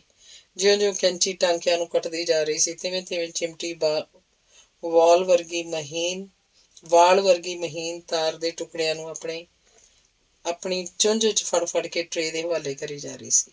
ਕੰਮ ਜਿੰਨਾ ਲੰਮਾ ਓਨਾ ਹੀ ਖਤਰੇ ਵਾਲਾ ਸੀ। ਰਤਾ ਜਿੰਨੀ ਵੀ ਬੇਇਹਤਿਆਤੀ ਦਾ ਨਤੀਜਾ ਚੌੜ ਚਪੱਟ ਦਾ ਘੱਟ ਨਹੀਂ ਸੀ ਹੋ ਸਕਦਾ। ਭੁੱਲ ਚੁੱਕੇ ਵੀ ਜੇ ਤਾਰ ਦਾ ਕੋਈ ਟੁਕੜਾ ਚੁਗਣੋਂ ਰਹਿ ਜਾਏ ਤਾਂ ਸਾਰਾ ਗੁੜ ਗੋਹਾ ਹੋ ਜਾਣ ਦੀ ਸੰਭਾਵਨਾ ਸੀ। ਛੇਕੜ 40-45 ਮਿੰਟਾਂ ਦੀ ਨਿਰੰਤਰ ਮਿਹਨਤ ਨਾਲ ਡਾਕਟਰ ਨਿਰੰਕਾਰੀ ਨੇ ਟਾਂਕੇ ਕੱਟਣ ਦਾ ਕੰਮ ਸਮਾਪਤ ਕੀਤਾ। ਇਸ ਸਾਰੀ ਕਿਰਿਆ ਵਿਚਾਲੇ ਨਾਥੀ ਅਹਿਲ ਤੇ ਅਡੋਲ ਲੇਟਿਆ ਰਿਹਾ, ਸਭ ਕਾਸੇ ਤੋਂ ਬੇਖਬਰ। ਸ਼ਾਇਦ ਇਹ ਉਸ ਦਵਾਈ ਦਾ ਅਸਰ ਸੀ ਜਿਹੜੀ ਲਿਟਾਉਣ ਤੋਂ 5-7 ਮਿੰਟ ਪਹਿਲਾਂ ਉਹਨੂੰ ਪਿਲਾਈ ਗਈ ਸੀ, ਪਰ ਇਹਦਾ ਇਹ ਮਤਲਬ ਨਹੀਂ ਸੀ ਕਿ ਉਹ ਬੇਹੋਸ਼ ਹੋ ਗਿਆ। ਸਾਰੇ ਹੁੰਦੇ ਥੀਂਦੇ ਕੰਮ ਨੂੰ ਉਹ ਮਹਿਸੂਸ ਕਰ ਰਿਹਾ ਸੀ, ਕੇਵਲ ਪੀੜ ਦਾ ਅਹਿਸਾਸ ਉਹਨੂੰ ਨਹੀਂ ਸੀ ਹੋ ਰਿਹਾ। ਤਦੇ ਉਹਨੂੰ ਸੁਣਾਈ ਦਿੱਤਾ, ਅੱਖਾਂ ਉਘੇੜੋ ਮਾਸਟਰ ਜੀ। ਨਾਥੀ ਨੇ ਜ਼ਰਾ ਉਚੇਚੇ ਯਤਨ ਨਾਲ ਅੱਖਾਂ ਉਘੇੜਨ ਦੀ ਕੋਸ਼ਿਸ਼ ਕੀਤੀ ਤੇ ਅੱਖ ਉਘੜ ਆਈ। ਇੱਧਰ ਤੱਕੋ ਮੇਰੇ ਵੱਲ, ਨਾਥੀ ਨੇ ਆਵਾਜ਼ ਦੀ ਸਿੱਧੇ ਅੱਖ ਦਾ ਰੁੱਖ ਮੋੜਿਆ। ਅੱਖ ਨੂੰ ਝਪਕੋ ਜ਼ਰਾ। ਉਹਨੇ ਝਪਕੀ। ਤੁਹਾਡੇ ਸਾਹਮਣੇ ਕੀ ਏ? ਕੁਝ ਦਿਸਦਾ ਜੀ? ਹਾਂਜੀ, ਤੁਹਾਡਾ ਹੱਥ। ਦੱਸੋ ਕਿੰਨੀਆਂ ਉਂਗਲਾਂ ਨੇ? ਜੀ 1, ਹੁਣ 2, ਹੁਣ 3, ਹੁਣ 4 ਤੇ ਹੁਣ ਅੰਗੂਠਾ। ਅੱਖ ਨੂੰ ਇੱਧਰ ਉੱਧਰ ਫੇਰ ਕੇ ਤੱਕੋ। ਨਾਥੀ ਨੇ ਅੱਖ ਨੂੰ ਇੱਧਰ ਉੱਧਰ ਫੇਰ ਕੇ ਤੱਕਣਾ ਸ਼ੁਰੂ ਕੀਤਾ। ਕੀ ਦਿਸਦਾ ਜੀ? ਸਭ ਕੁਝ। ਹਾਲ 'ਚ ਉੱਚੀ ਸਾਰੀ ਗੂੰਜ ਪੈਦਾ ਹੋਈ। ਧੰਨ ਨਿਰੰਕਾਰ, ਧੰਨ ਨਿਰੰਕਾਰ। ਇਸ ਗੂੰਜ ਦਾ ਪੈਦਾ ਹੋਣਾ ਸੀ ਕਿ ਗੈਲਰੀ ਉਤਲੇ ਨਾਲੇ ਕੁਰਸੀਆਂ ਤੇ ਬੈਠੇ ਦਰਸ਼ਕਾਂ ਵਿੱਚ, ਜਿਹੜੇ ਹੁਣ ਤੀਕ ਸਾਹ ਰੋਕੀ ਬੈਠੇ ਸਨ, ਹਰਕਤ ਪੈਦਾ ਹੋਣ ਲੱਗੀ। ਆਵਾਜ਼ਾਂ ਸੁਣਾਈ ਦੇਣ ਲੱਗੀਆਂ। ਸਹਿਜੇ ਸਾਰੇ ਅਗਾਂਹ ਸਰਕਣ ਲੱਗੇ। ਵਧਾਈ ਹੋਵੇ ਡਾਕਟਰ ਸਾਹਿਬ, ਧੰਨ ਨਿਰੰਕਾਰ। ਮੁਬਾਰਕ ਹੋਵੇ ਡਾਕਟਰ ਜੀ, ਧੰਨ ਨਿਰੰਕਾਰ। ਤੁਸਾਂ ਤਾਂ ਡਾਕਟਰ ਸਾਹਿਬ ਮੋਅਜਜ਼ਾ ਕਰਕੇ ਦਿਖਾ ਦਿੱਤਾ, ਧੰਨ ਨਿਰੰਕਾਰ। ਕਿੰਨੀ ਦੇਰ ਤੱਕ ਇਹੋ ਸਿਲਸਿਲਾ ਜਾਰੀ ਰਿਹਾ। ਉਧਰੋਂ ਵਧਾਈਆਂ, ਮੁਬਾਰਕਾਂ ਤੇ ਮੁਕਤ ਕੰਠ ਨਾਲ ਪ੍ਰਸ਼ੰਸਾ ਦੀ ਵਾਛੜ। ਇੱਧਰੋਂ ਜਵਾਬ ਵਿੱਚ ਇੱਕੋ ਜਿਹਾ ਵਾਕ, ਧੰਨ ਨਿਰੰਕਾਰ। ਜਿਵੇਂ ਡਾਕਟਰ ਨਿਰੰਕਾਰੀ ਨੂੰ ਇਸ ਵੇਲੇ ਛੋਟੇ ਨਿਰੰਕਾਰ ਤੋਂ ਹੋਰ ਕੁਝ ਦਿਖਾਈ ਨਹੀਂ ਸੀ ਦੇ ਰਿਹਾ, ਕੁਝ ਸੁਣਾਈ ਨਹੀਂ ਸੀ ਦੇ ਰਿਹਾ। ਮਾਨੋ ਇਸ ਆਪਰੇਸ਼ਨ ਦੀ 100% ਕਾਮਯਾਬੀ ਦਾ ਸਿਹਰਾ ਉਹਦੇ ਸਿਰ ਨਹੀਂ, ਉਹਦੇ ਨਿਰੰਕਾਰ ਦੇ ਸਿਰ ਤੇ ਸੀ। ਤੇ ਨਾਥੀ ਆਪਰੇਸ਼ਨ ਹਾਲ 'ਚ ਦਾਖਲ ਹੋਣ ਤੋਂ ਲੈ ਕੇ ਵਾਪਸ ਹੋਣ ਤੱਕ ਦਾ ਸਾਰਾ ਵਕਤ, ਭਾਵੇਂ ਦਵਾਈਆਂ ਦੇ ਅਸਰ ਵਜੋਂ ਉਹਨੇ ਕੁਝ ਝਪਕੀ ਜਿਹੀ ਦੀ ਹਾਲਤ 'ਚ ਗੁਜ਼ਾਰਿਆ, ਪਰ ਐਸਾ ਨਹੀਂ ਕਿ ਉਹਦੀ ਉਸ ਚੇਤਨਾ ਨੇ ਉਹਨੂੰ ਗ੍ਰਹਿਣ ਨਾ ਕੀਤਾ ਹੋਵੇ। ਉੱਪਰੋਂ ਥੱਲੇ ਜਿੰਨੀਆਂ ਵੀ ਕਿਰਿਆਵਾਂ ਉਸ ਉੱਤੇ ਹੁੰਦੀਆਂ ਰਹੀਆਂ, ਬਰਾਬਰ ਉਹਦੇ ਮਾਨਸ ਉੱਤੇ ਅੰਕਿਤ ਹੁੰਦੀਆਂ ਚਲੀਆਂ ਗਈਆਂ। ਖਾਸ ਤੌਰ ਤੇ ਉਸ ਵੇਲੇ ਤਾਂ ਨਾਥੀ ਦੇ ਸਰੀਰ ਦਾ ਕਣ ਕਣ ਜਿਵੇਂ ਕੰਨਾਂ ਦੇ ਰੂਪ 'ਚ ਬਦਲ ਗਿਆ। ਜਦੋਂ ਡਾਕਟਰ ਨਿਰੰਕਾਰੀ ਵੱਲੋਂ ਉਹਨੂੰ ਆਦੇਸ਼ ਦਿੱਤਾ ਜਾ ਰਿਹਾ ਸੀ, ਅੱਖਾਂ ਖੋਲੋ, ਅੱਖਾਂ ਝਪਕੋ, ਮੇਰੀ ਵੱਲ ਤੱਕੋ ਆਦਿ, ਤੇ ਆਦੇਸ਼ ਦਾ ਪਾਲਣ ਕਰਦਾ ਹੋਇਆ ਨਾਥੀ ਕੁਝ ਇਸ ਤਰ੍ਹਾਂ ਮਹਿਸੂਸ ਕਰ ਰਿਹਾ ਸੀ ਜਿਵੇਂ ਭਾਗ ਵਿਧਾਤਾ ਉਸ ਲਈ 9 ਨਿੱਧਾਂ 18 ਸਿੱਧੀਆਂ ਦਾ ਖਜ਼ਾਨਾ ਲਈ ਆ ਰਿਹਾ ਪਹੁੰਚਿਆ ਹੋਵੇ। ਉਹਨੂੰ ਆਦੇਸ਼ ਦੇ ਰਿਹਾ ਹੋਵੇ, ਉਰੇ ਹੋ, ਹੋਰ ਉਰੇ ਹੋ, ਝੋਲੀ ਕਰ, ਖੂਬ ਮਜ਼ਬੂਤੀ ਨਾਲ ਝੋਲੀ ਦੀਆਂ ਕੰਨੀਆਂ ਫੜ ਰੱਖ। ਤੇ ਫਿਰ ਨਾਥੀ ਨੇ ਲੱਗਾ ਜਿਵੇਂ ਸੱਚਮੁੱਚ ਉਹਦੀ ਫੌਲਾਦੀ ਹੋਈ ਝੋਲੀ ਵਿੱਚ ਕਿਤੋਂ ਕੁਝ ਆ ਪਿਆ। ਜਦ ਆਦੇਸ਼ ਅਨੁਸਾਰ ਉਹਨੇ ਪੂਰੀ ਚੌੜਾਈ 'ਚ ਅੱਖਾਂ ਖੋਲ੍ਹ ਦਿੱਤੀਆਂ ਤੇ ਜਦ ਪਹਿਲੀ ਤੱਕੜੀ ਉੱਤੇ ਝੁਕਿਆ ਹੋਇਆ ਕਰੜ ਬਰੜੀ ਦਾੜੀ ਵਾਲਾ ਚਿਹਰਾ ਉਹਨੂੰ ਵਿਖਾਈ ਦਿੱਤਾ, ਜਿਹਦੇ ਬੁੱਲ੍ਹਾਂ 'ਚੋਂ ਬਾਰ-ਬਾਰ ਧੰਨ ਨਿਰੰਕਾਰ ਆਵਾਜ਼ ਨਿਕਲ ਰਹੀ ਸੀ। ਜਨਮ ਜਨਮਾਂਤਰਾਂ ਤੋਂ, ਜੁਗਾਂ ਜੁਗਾਂਤਰਾਂ ਤੋਂ ਨਾਥੀ ਦੀ ਰੂਹ ਜਿਸ ਅਮੋਲ ਨਿਧੀ ਦੀ ਪ੍ਰਾਪਤੀ ਲਈ ਭਟਕਦੀ ਚਲੀ ਆ ਰਹੀ ਸੀ, ਜਿਹਦੀ ਭਟਕਣਾ ਨੂੰ ਉਹ ਮ੍ਰਿਗ ਤ੍ਰਿਸ਼ਨਾ ਦੇ ਪਾਣੀ ਜਾਂ ਆਕਾਸ਼ੀ ਫੁੱਲਾਂ ਦੀ ਖੁਸ਼ਬੂ ਵਾਂਗ ਬੇਅਰਥ ਤੇ ਬੇਸਵਾਦ ਖਿਆਲ ਕਰਦਾ ਸੀ, ਉਸੇ ਨਿਧੀ ਨੂੰ ਆਪਣੀ ਝੋਲੀ 'ਚ ਮਹਿਸੂਸ ਕਰਦਿਆਂ ਨਾਥੀ ਦਾ ਰੋਮ ਰੋਮ ਆਪਣੇ ਪ੍ਰਭੂ ਤੇ ਆਪਣੇ ਜੀਵਨ ਦਾਤਾ ਡਾਕਟਰ ਨਿਰੰਕਾਰੀ ਦੇ ਆਭਾਰ ਹੇਠ ਦਬੀਂਦਾ ਜਾ ਰਿਹਾ ਸੀ। ਉਸ ਤੋਂ ਬਾਅਦ ਨਾਥੀ ਦੀ ਵੇਖਣ ਸ਼ਕਤੀ ਦਾ ਮਾਨੋ ਇਮਤਿਹਾਨ ਲੈਂਦਿਆਂ ਡਾਕਟਰ ਨਿਰੰਕਾਰੀ ਨੇ ਆਪਣੇ ਹੱਥ ਦੀਆਂ ਉਂਗਲਾਂ ਨੂੰ ਅਦਲ ਬਦਲ ਕਰਕੇ ਉਹਦੇ ਸਾਹਮਣੇ ਕੀਤਾ, ਜਿਸ ਦੀ ਗਵਾਹੀ ਡਾਕਟਰ ਨਿਰੰਕਾਰੀ ਦੇ ਮੂੰਹੋਂ ਬਾਰ-ਬਾਰ ਨਿਕਲਦਾ ਧੰਨ ਨਿਰੰਕਾਰ ਦਾ ਉਚਾਰਨ ਦੇ ਰਿਹਾ ਸੀ। ਪਰ ਨਾਥੀ ਲਈ ਤਾਂ ਧੰਨ ਨਿਰੰਕਾਰ ਦਾ ਜੇ ਕੋਈ ਸਾਮਰਥਕ ਪ੍ਰਮਾਣ ਸੀ ਤਾਂ ਇਹੋ ਡਾਕਟਰ ਨਿਰੰਕਾਰੀ। ਪਰ ਨਾਥੀ ਨੂੰ ਜੋ ਕੁਝ ਵਿਖਾਈ ਦੇ ਰਿਹਾ ਸੀ, ਫਰਨੀਚਰ, ਫਰਸ਼, ਕੰਧਾਂ, ਛੱਤ, ਗੈਲਰੀ ਆਦਿ, ਇਹਨਾਂ ਦਾ ਨਾਮ ਸੰਕਰਨ ਉਹ ਕਿਵੇਂ ਕਰੇ, ਜਦਕਿ ਅੱਜ ਤੀਕ ਇਹ ਸਭੋ ਕੁਝ ਉਹਦੀ ਕਲਪਨਾ ਉੱਤੇ ਆਧਾਰਿਤ ਸੀ ਅਥਵਾ ਸੁਣੇ ਸੁਣਾਏ ਉੱਤੇ। ਕਿਸੇ ਚੀਜ਼ ਦੇ ਆਕਾਰ, ਪ੍ਰਕਾਰ ਤੇ ਰੰਗ ਰੂਪ ਦੀ ਵਾਸਤਵਿਕਤਾ ਬਾਰੇ ਉਹ ਕਿਵੇਂ ਵਿਆਖਿਆ ਕਰੇ, ਜਿਸ ਕਰਕੇ ਡਾਕਟਰ ਨਿਰੰਕਾਰੀ ਦੇ ਜਵਾਬ ਵਿੱਚ ਉਹ ਜੀ ਤੋਂ ਛੁੱਟ ਸਪਸ਼ਟ ਤੌਰ ਤੇ ਕੁਝ ਵੀ ਦੱਸਣੋਂ ਆਪਣੇ ਆਪ ਨੂੰ ਅਸਮਰਥ ਪਾ ਰਿਹਾ ਸੀ। ਗੂੰਗੇ ਨੂੰ ਗੁੜ ਖਵਾ ਕੇ ਜੇ ਕੋਈ ਉਹਦਾ ਗੁੜ ਦਾ ਸਵਾਦ ਪੁੱਛੇ, ਉਹ ਵਿਚਾਰਾ ਕੀ ਦੱਸੇਗਾ। ਪਰ ਡਾਕਟਰ ਨਿਰੰਕਾਰੀ ਦੀ ਮਨੋਵਿਗਿਆਨੀ ਸੂਝ ਨੇ ਨਾਥੀ ਦੀ ਇਸ ਨਿਰਰਥਕ ਜੀ ਵਿੱਚੋਂ ਸ਼ਾਇਦ ਸਭ ਕੁਝ ਪੜ੍ਹ ਲਿਆ ਸੀ। ਅਲਬੱਤਾ ਨਾਥੀ ਦੇ ਇਸ ਉੱਤਰ 'ਚ ਕੁਝ ਐਸਾ ਹੈ ਵੀ ਸੀ ਜਿਹਨੂੰ ਸਮਝਣ ਲਈ ਨਿਰਾ ਮਨੋਵਿਗਿਆਨ ਹੀ ਕਾਫੀ ਨਹੀਂ, ਬਲਕਿ ਹਾਰਦਿਕ ਸਾਂਝ ਦਾ ਹੋਣਾ ਵੀ ਆਵਸ਼ਕ ਸੀ। ਨਾਥੀ ਜਿਸ ਵੇਲੇ ਸੱਜਰੀ ਪ੍ਰਾਪਤ ਹੋਈ ਨਜ਼ਰ ਨੂੰ ਪ੍ਰਯੋਗ 'ਚ ਲਿਆਉਂਦਾ ਹੋਇਆ ਹਾਲ ਵਿਚਲੀ ਹਰ ਜੜ ਚੇਤਨ ਚੀਜ਼ ਉੱਤੇ ਦ੍ਰਿਸ਼ਟੀਪਾਤ ਕਰ ਰਿਹਾ ਸੀ, ਤਾਂ ਅੰਦਰਲੀ ਕੋਈ ਅਮਿੱਟ ਲਾਲਸਾ ਬਰਾਬਰ ਉਹਦੀ ਨਜ਼ਰ ਦੇ ਨਾਲ ਤੁਰੀ ਜਾ ਰਹੀ ਸੀ, ਜਿਹੜੀ ਉਹਦੇ ਅੰਦਰ ਘਰ ਕਰ ਚੁੱਕੀ ਸੀ ਕਿ ਰੱਬਾ, ਜੇ ਕਦੀ ਮੈਨੂੰ ਨਜ਼ਰ ਮਿਲ ਜਾਏ ਤਾਂ ਸਭ ਤੋਂ ਪਹਿਲਾਂ ਮੈਂ ਆਪਣੀ ਬੀਬੀ ਜੀ ਨੂੰ ਵੇਖਾਂ। ਪਰ ਜੋ ਕੁਝ ਵੀ, ਜਿੰਨਾ ਕੁਝ ਵੀ ਉਹਦੀ ਦ੍ਰਿਸ਼ਟੀ ਗੋਚਰ ਹੋਇਆ, ਇਹ ਉਸ ਲਈ ਇੰਤਹਾਈ ਦਰਜੇ ਦਾ ਸੁਖਦ ਹੁੰਦਾ ਹੋਇਆ ਵੀ ਕੁਝ ਉੱਦਾਂ ਦਾ ਸੀ ਜਿਵੇਂ ਕਈਆਂ ਦਿਨਾਂ ਦੇ ਭੁੱਖੇ ਅੱਗੇ ਕੋਈ ਹੀਰਿਆਂ ਮੋਤੀਆਂ ਭਰਿਆ ਥਾਲ ਪਰੋਸ ਦੇਵੇ। ਨਾਥੀ ਲਈ ਜਿੱਥੇ ਅੱਖਾਂ ਦੇ ਨੂਰ ਦੀ ਪ੍ਰਾਪਤੀ ਵਰਦਾਨ ਸਿੱਧ ਹੋ ਰਹੀ ਸੀ, ਉੱਥੇ ਉਹਦੀ ਬੀਬੀ ਜੀ ਦੀ ਅਣਹੋਂਦ ਉਹਦੀ ਚਿਰੋਖੀ ਲਾਲਸਾ ਅਥਵਾ ਆਤਮ ਤ੍ਰਿਸ਼ਨਾ ਉੱਤੇ ਮਾਰੂ ਕਿਸਮ ਦੀਆਂ ਚੋਟਾਂ ਕਰ ਰਹੀ ਸੀ। ਅੰਗ 45ਵਾਂ। ਹਸਪਤਾਲ ਦੇ ਕਰਮਚਾਰੀ ਨਾਲ ਬਿਨਾਂ ਉਹਦਾ ਮੋਢਾ ਫੜਿਆ ਜਿਸ ਵੇਲੇ ਨਾਥੀ ਮੁੜ ਆਪਣੇ ਕਮਰੇ ਵੱਲ ਜਾ ਰਿਹਾ ਸੀ ਤਾਂ ਉਹਦਾ ਸਿਰ ਪੱਟੀ ਦੀ ਕਸ ਤੋਂ ਆਜ਼ਾਦ ਸੀ। ਕੇਵਲ ਹਰੇ ਰੰਗ ਦੀ ਇੱਕ ਟਾਕੀ ਉਹਦੀ ਅੱਖ ਅੱਗੇ ਤਣੀ ਹੋਈ ਸੀ। ਆਪਰੇਸ਼ਨ ਹਾਲ ਤੋਂ ਉਹਦਾ ਕਮਰਾ ਦੂਰ ਨਹੀਂ ਸੀ ਤੇ ਮਸੇ 100 ਕੁ ਕਦਮਾਂ ਦੀ ਵਾਟ ਤੇ ਹੋਏਗਾ। ਪਰ ਇੰਨਾ ਰਸਤਾ ਮੁਕਾਉਂਦਿਆਂ ਨਾਥੀ ਨੂੰ ਜਾਪਿਆ ਜਿਵੇਂ ਉਹਨੇ ਖੌਰੇ ਕਿੰਨੇ ਮੀਲ ਪੈਂਡਾ ਕੀਤਾ। ਤੁਰੇ ਜਾਂਦਿਆਂ ਉਹਨੂੰ ਜਾਂ ਤਾਂ ਆਪਣੇ ਪੈਰ ਵਿਖਾਈ ਦਿੰਦੇ ਸਨ ਜਾਂ ਪੈਰਾਂ ਹੇਠਲੀ ਜ਼ਮੀਨ ਦਾ ਥੋੜ੍ਹਾ ਜਿੰਨਾ ਹਿੱਸਾ, ਜਿਸ ਕਰਕੇ ਉਹਦਾ ਜੀਅ ਕਾਹਲਾ ਕਾਹਲਾ ਪੈ ਰਿਹਾ ਸੀ। ਟਾਕੀ ਨੂੰ ਤੁਰੰਡ ਸੁੱਟਣ ਦੀ ਉਹਦੇ ਅੰਦਰ ਉਕਸਾਹਟ ਪੈਦਾ ਹੋ ਰਹੀ ਸੀ। ਪਰ ਡਾਕਟਰ ਨੇ ਜੋ ਉਹਨੂੰ ਹਦਾਇਤ ਕਰ ਦਿੱਤੀ ਸੀ ਕਿ ਜਦ ਤੀਕ ਐਨਕ ਨਾ ਲੱਗ ਜਾਏ ਤਦ ਤੀਕ ਇਹ ਘੁੰਡ ਜਿਹਾ ਉਹਦੀ ਅੱਖ ਅੱਗੋਂ ਬਿਲਕੁਲ ਸਰਕਣਾ ਨਹੀਂ ਚਾਹੀਦਾ। ਮੁੜ ਉਹੀ ਕਮਰਾ, ਉਹੀ ਮੰਜਾ, ਉਹੀ ਬਿਸਤਰਾ, ਲੇਟਿਆਂ ਮੁੜ ਉਹਦਾ ਹੱਥ ਉਸ ਨਾਮਾਕੂ ਲੀਰ ਵੱਲ ਜਾਂਦਾ ਜਿਹੜੀ ਹਾਲੇ ਤੱਕ ਵੀ ਉਹਦੀ ਆਸ਼ਾ ਪੂਰਤੀ ਦੇ ਰਸਤੇ 'ਚ ਦੀਵਾਰ ਬਣੀ ਸੀ। ਪਰ ਜਿਉਂ ਹੀ ਉਹਨੂੰ ਡਾਕਟਰ ਦੀ ਚੇਤਾਵਨੀ ਦਾ ਚੇਤਾ ਆਉਂਦਾ, ਹੱਥ ਨੂੰ ਪਿਛਾਂਹ ਮੋੜ ਲੈਂਦਾ। ਸ਼ਾਮ ਹੋ ਚੱਲੀ ਸੀ। ਉਵੇਂ ਹੀ ਉਹ ਤਾਣੇ ਮੂੰਹ ਲੇਟਿਆ ਨਾਥੀ ਡਾਢੀ ਬੇਸਬਰੀ ਨਾਲ ਡਾਕਟਰ ਨਿਰੰਕਾਰੀ ਨੂੰ ਉਡੀਕ ਰਿਹਾ ਸੀ। ਉਹਨੂੰ ਵਿਸ਼ਵਾਸ ਸੀ ਕਿ ਉਹ ਬਸ ਆਇਆ ਕਿ ਆਇਆ, ਪਰ ਡਾਕਟਰ ਨਾਲੋਂ ਵੀ ਕਿਤੇ ਵੱਧ ਤਰਲੋ ਮੱਛੀ ਹੋ ਰਿਹਾ ਸੀ ਉਹ ਮਿਸ ਪ੍ਰੀਤਮ ਦੀ ਉਡੀਕ ਵਿੱਚ, ਜਿਹਦੀ ਨਿਸ਼ਠੁਰਤਾ ਉੱਤੇ, ਜਿਹਦੀ ਪੱਥਰ ਦਿਲੀ ਉੱਤੇ ਮੁੜ ਝੁੰਝਲਾ ਉੱਠਦਾ ਸੀ। ਇਹ ਕੀ ਕੀਤਾ ਬੀਬੀ ਜੀ ਨੇ? ਕੀ ਉਹ ਮੈਨੂੰ ਮਾਰ ਮੁਕਾਉਣ ਤੇ ਤੁਲੀ ਹੋਈ ਹੈ? ਕੀ ਡਾਕਟਰ ਹੋਰਾਂ ਝੂਠ ਬੋਲਿਆ ਸੀ ਕਿ ਉਹ ਆ ਰਹੀ ਹੈ? ਕਿ ਬੀਬੀ ਜੀ ਨੇ ਡਾਕਟਰ ਹੋਰਾਂ ਨੂੰ ਚਿੱਠੀ 'ਚ ਝੂਠੀ ਮੂਠੀ ਲਿਖ ਦਿੱਤਾ ਸੀ ਕਿ ਮੈਂ ਆ ਰਹੀ ਹਾਂ? ਤੇ ਨਾਥੀ ਇੰਨਾ ਡੂੰਘਾ ਉਤਰ ਗਿਆ ਇਹਨਾਂ ਉਦਗਾਰਾਂ ਵਿੱਚ ਜੋ ਕਦੇ ਡਾਕਟਰ ਨਿਰੰਕਾਰੀ ਉਹਦੇ ਸਾਹਮਣੇ ਵਾਲੀ ਕੁਰਸੀ ਤੇ ਆ ਬੈਠਾ ਉਹਨੂੰ ਪਤਾ ਤੱਕ ਨਹੀਂ ਲੱਗ ਸਕਿਆ। ਉਹਦੀ ਇਹ ਮੋਹ ਨੀਂਦ ਤਾਂ ਹੀ ਟੁੱਟੀ ਜਦੋਂ ਸੁਣਿਆ, ਵਧਾਈ ਹੋਵੇ ਮਾਸਟਰ ਜੀ, ਤੇ ਅੱਬੜ ਵਾਇਆ ਉੱਠ ਕੇ ਬੈਠ ਗਿਆ। ਕਹਿੰਦਾ ਹੋਇਆ, ਵਧਾਈ ਡਾਕਟਰ ਜੀ, ਪਹਿਲਾਂ ਤੁਹਾਨੂੰ ਤੇ ਮਗਰੋਂ ਮੈਨੂੰ। ਡਾਕਟਰ ਨਿਰੰਕਾਰੀ ਨੇ ਭਾਂਪ ਲਿਆ ਕਿ ਸ਼ਬਦ ਨਾਥੀ ਦੀ ਜ਼ਬਾਨੋਂ ਹੀ ਨਿਕਲੇ ਨੇ, ਦਿਲੋਂ ਨਹੀਂ, ਕਿਉਂਕਿ ਨਾਥੀ ਦੇ ਨਕਸ਼ਾਂ ਉੱਤੇ ਇਸ ਵੇਲੇ ਉਸ ਹੁਲਾਸ ਦਾ ਕਿਤੇ ਨਾਂ ਥੇ ਨਹੀਂ ਸੀ। ਡਾਕਟਰ ਨੇ ਵੇਖਿਆ, ਘੜੀ ਮੁੜੀ ਨਾਥੀ ਦਾ ਹੱਥ ਢਕੀ ਹੋਈ ਅੱਖ ਵੱਲ ਜਾਂਦਾ ਤੇ ਟਾਕੀ ਨੂੰ ਚੋਹ ਕੇ ਮੁੜ ਆਉਂਦਾ। ਉਹਦੇ ਮਨੋਭਾਵ ਨੂੰ ਭਾਂਪਦਿਆਂ ਉਹਨੇ ਪੁੱਛਿਆ, ਕੀ ਗੱਲ ਏ, ਘੁੰਡ ਨੇ ਔਖਿਆਂ ਕੀਤਾ ਹੋਇਆ ਜੇ, ਉਰੇ ਹੋਵੋ ਰਤਾ। ਤੇ ਜਿਉਂ ਹੀ ਨਾਥੀ ਨੇ ਸਿਰ ਅਗਾਂਹ ਕੀਤਾ, ਡਾਕਟਰ ਨੇ ਧਾਗੇ ਦੀ ਗੰਢ ਖੋਲ ਕੇ ਉਹਦੀ ਅੱਖ ਅੱਗੋਂ ਟਾਕੀ ਉਤਾਰਤੀ। ਤੱਕੋ ਮੇਰੇ ਵੱਲ। ਨਾਥੀ ਨੇ ਅੱਖ ਨੂੰ ਉਸੇ ਸੇਧ ਵੱਲ ਕੀਤਾ। ਮੇਰਾ ਚਿਹਰਾ ਦਿਸਦਾ ਜੀ? ਨਹੀਂ ਜੀ। ਮੇਰਾ ਹੱਥ ਦਿਸਦਾ ਜੀ? ਨਹੀਂ ਜੀ। ਨਹੀਂ? ਅੱਛਾ, ਇੱਧਰ ਤੱਕੋ। ਦੀਵਾਰ ਦਿਸਦੀ ਜੀ? ਨਹੀਂ।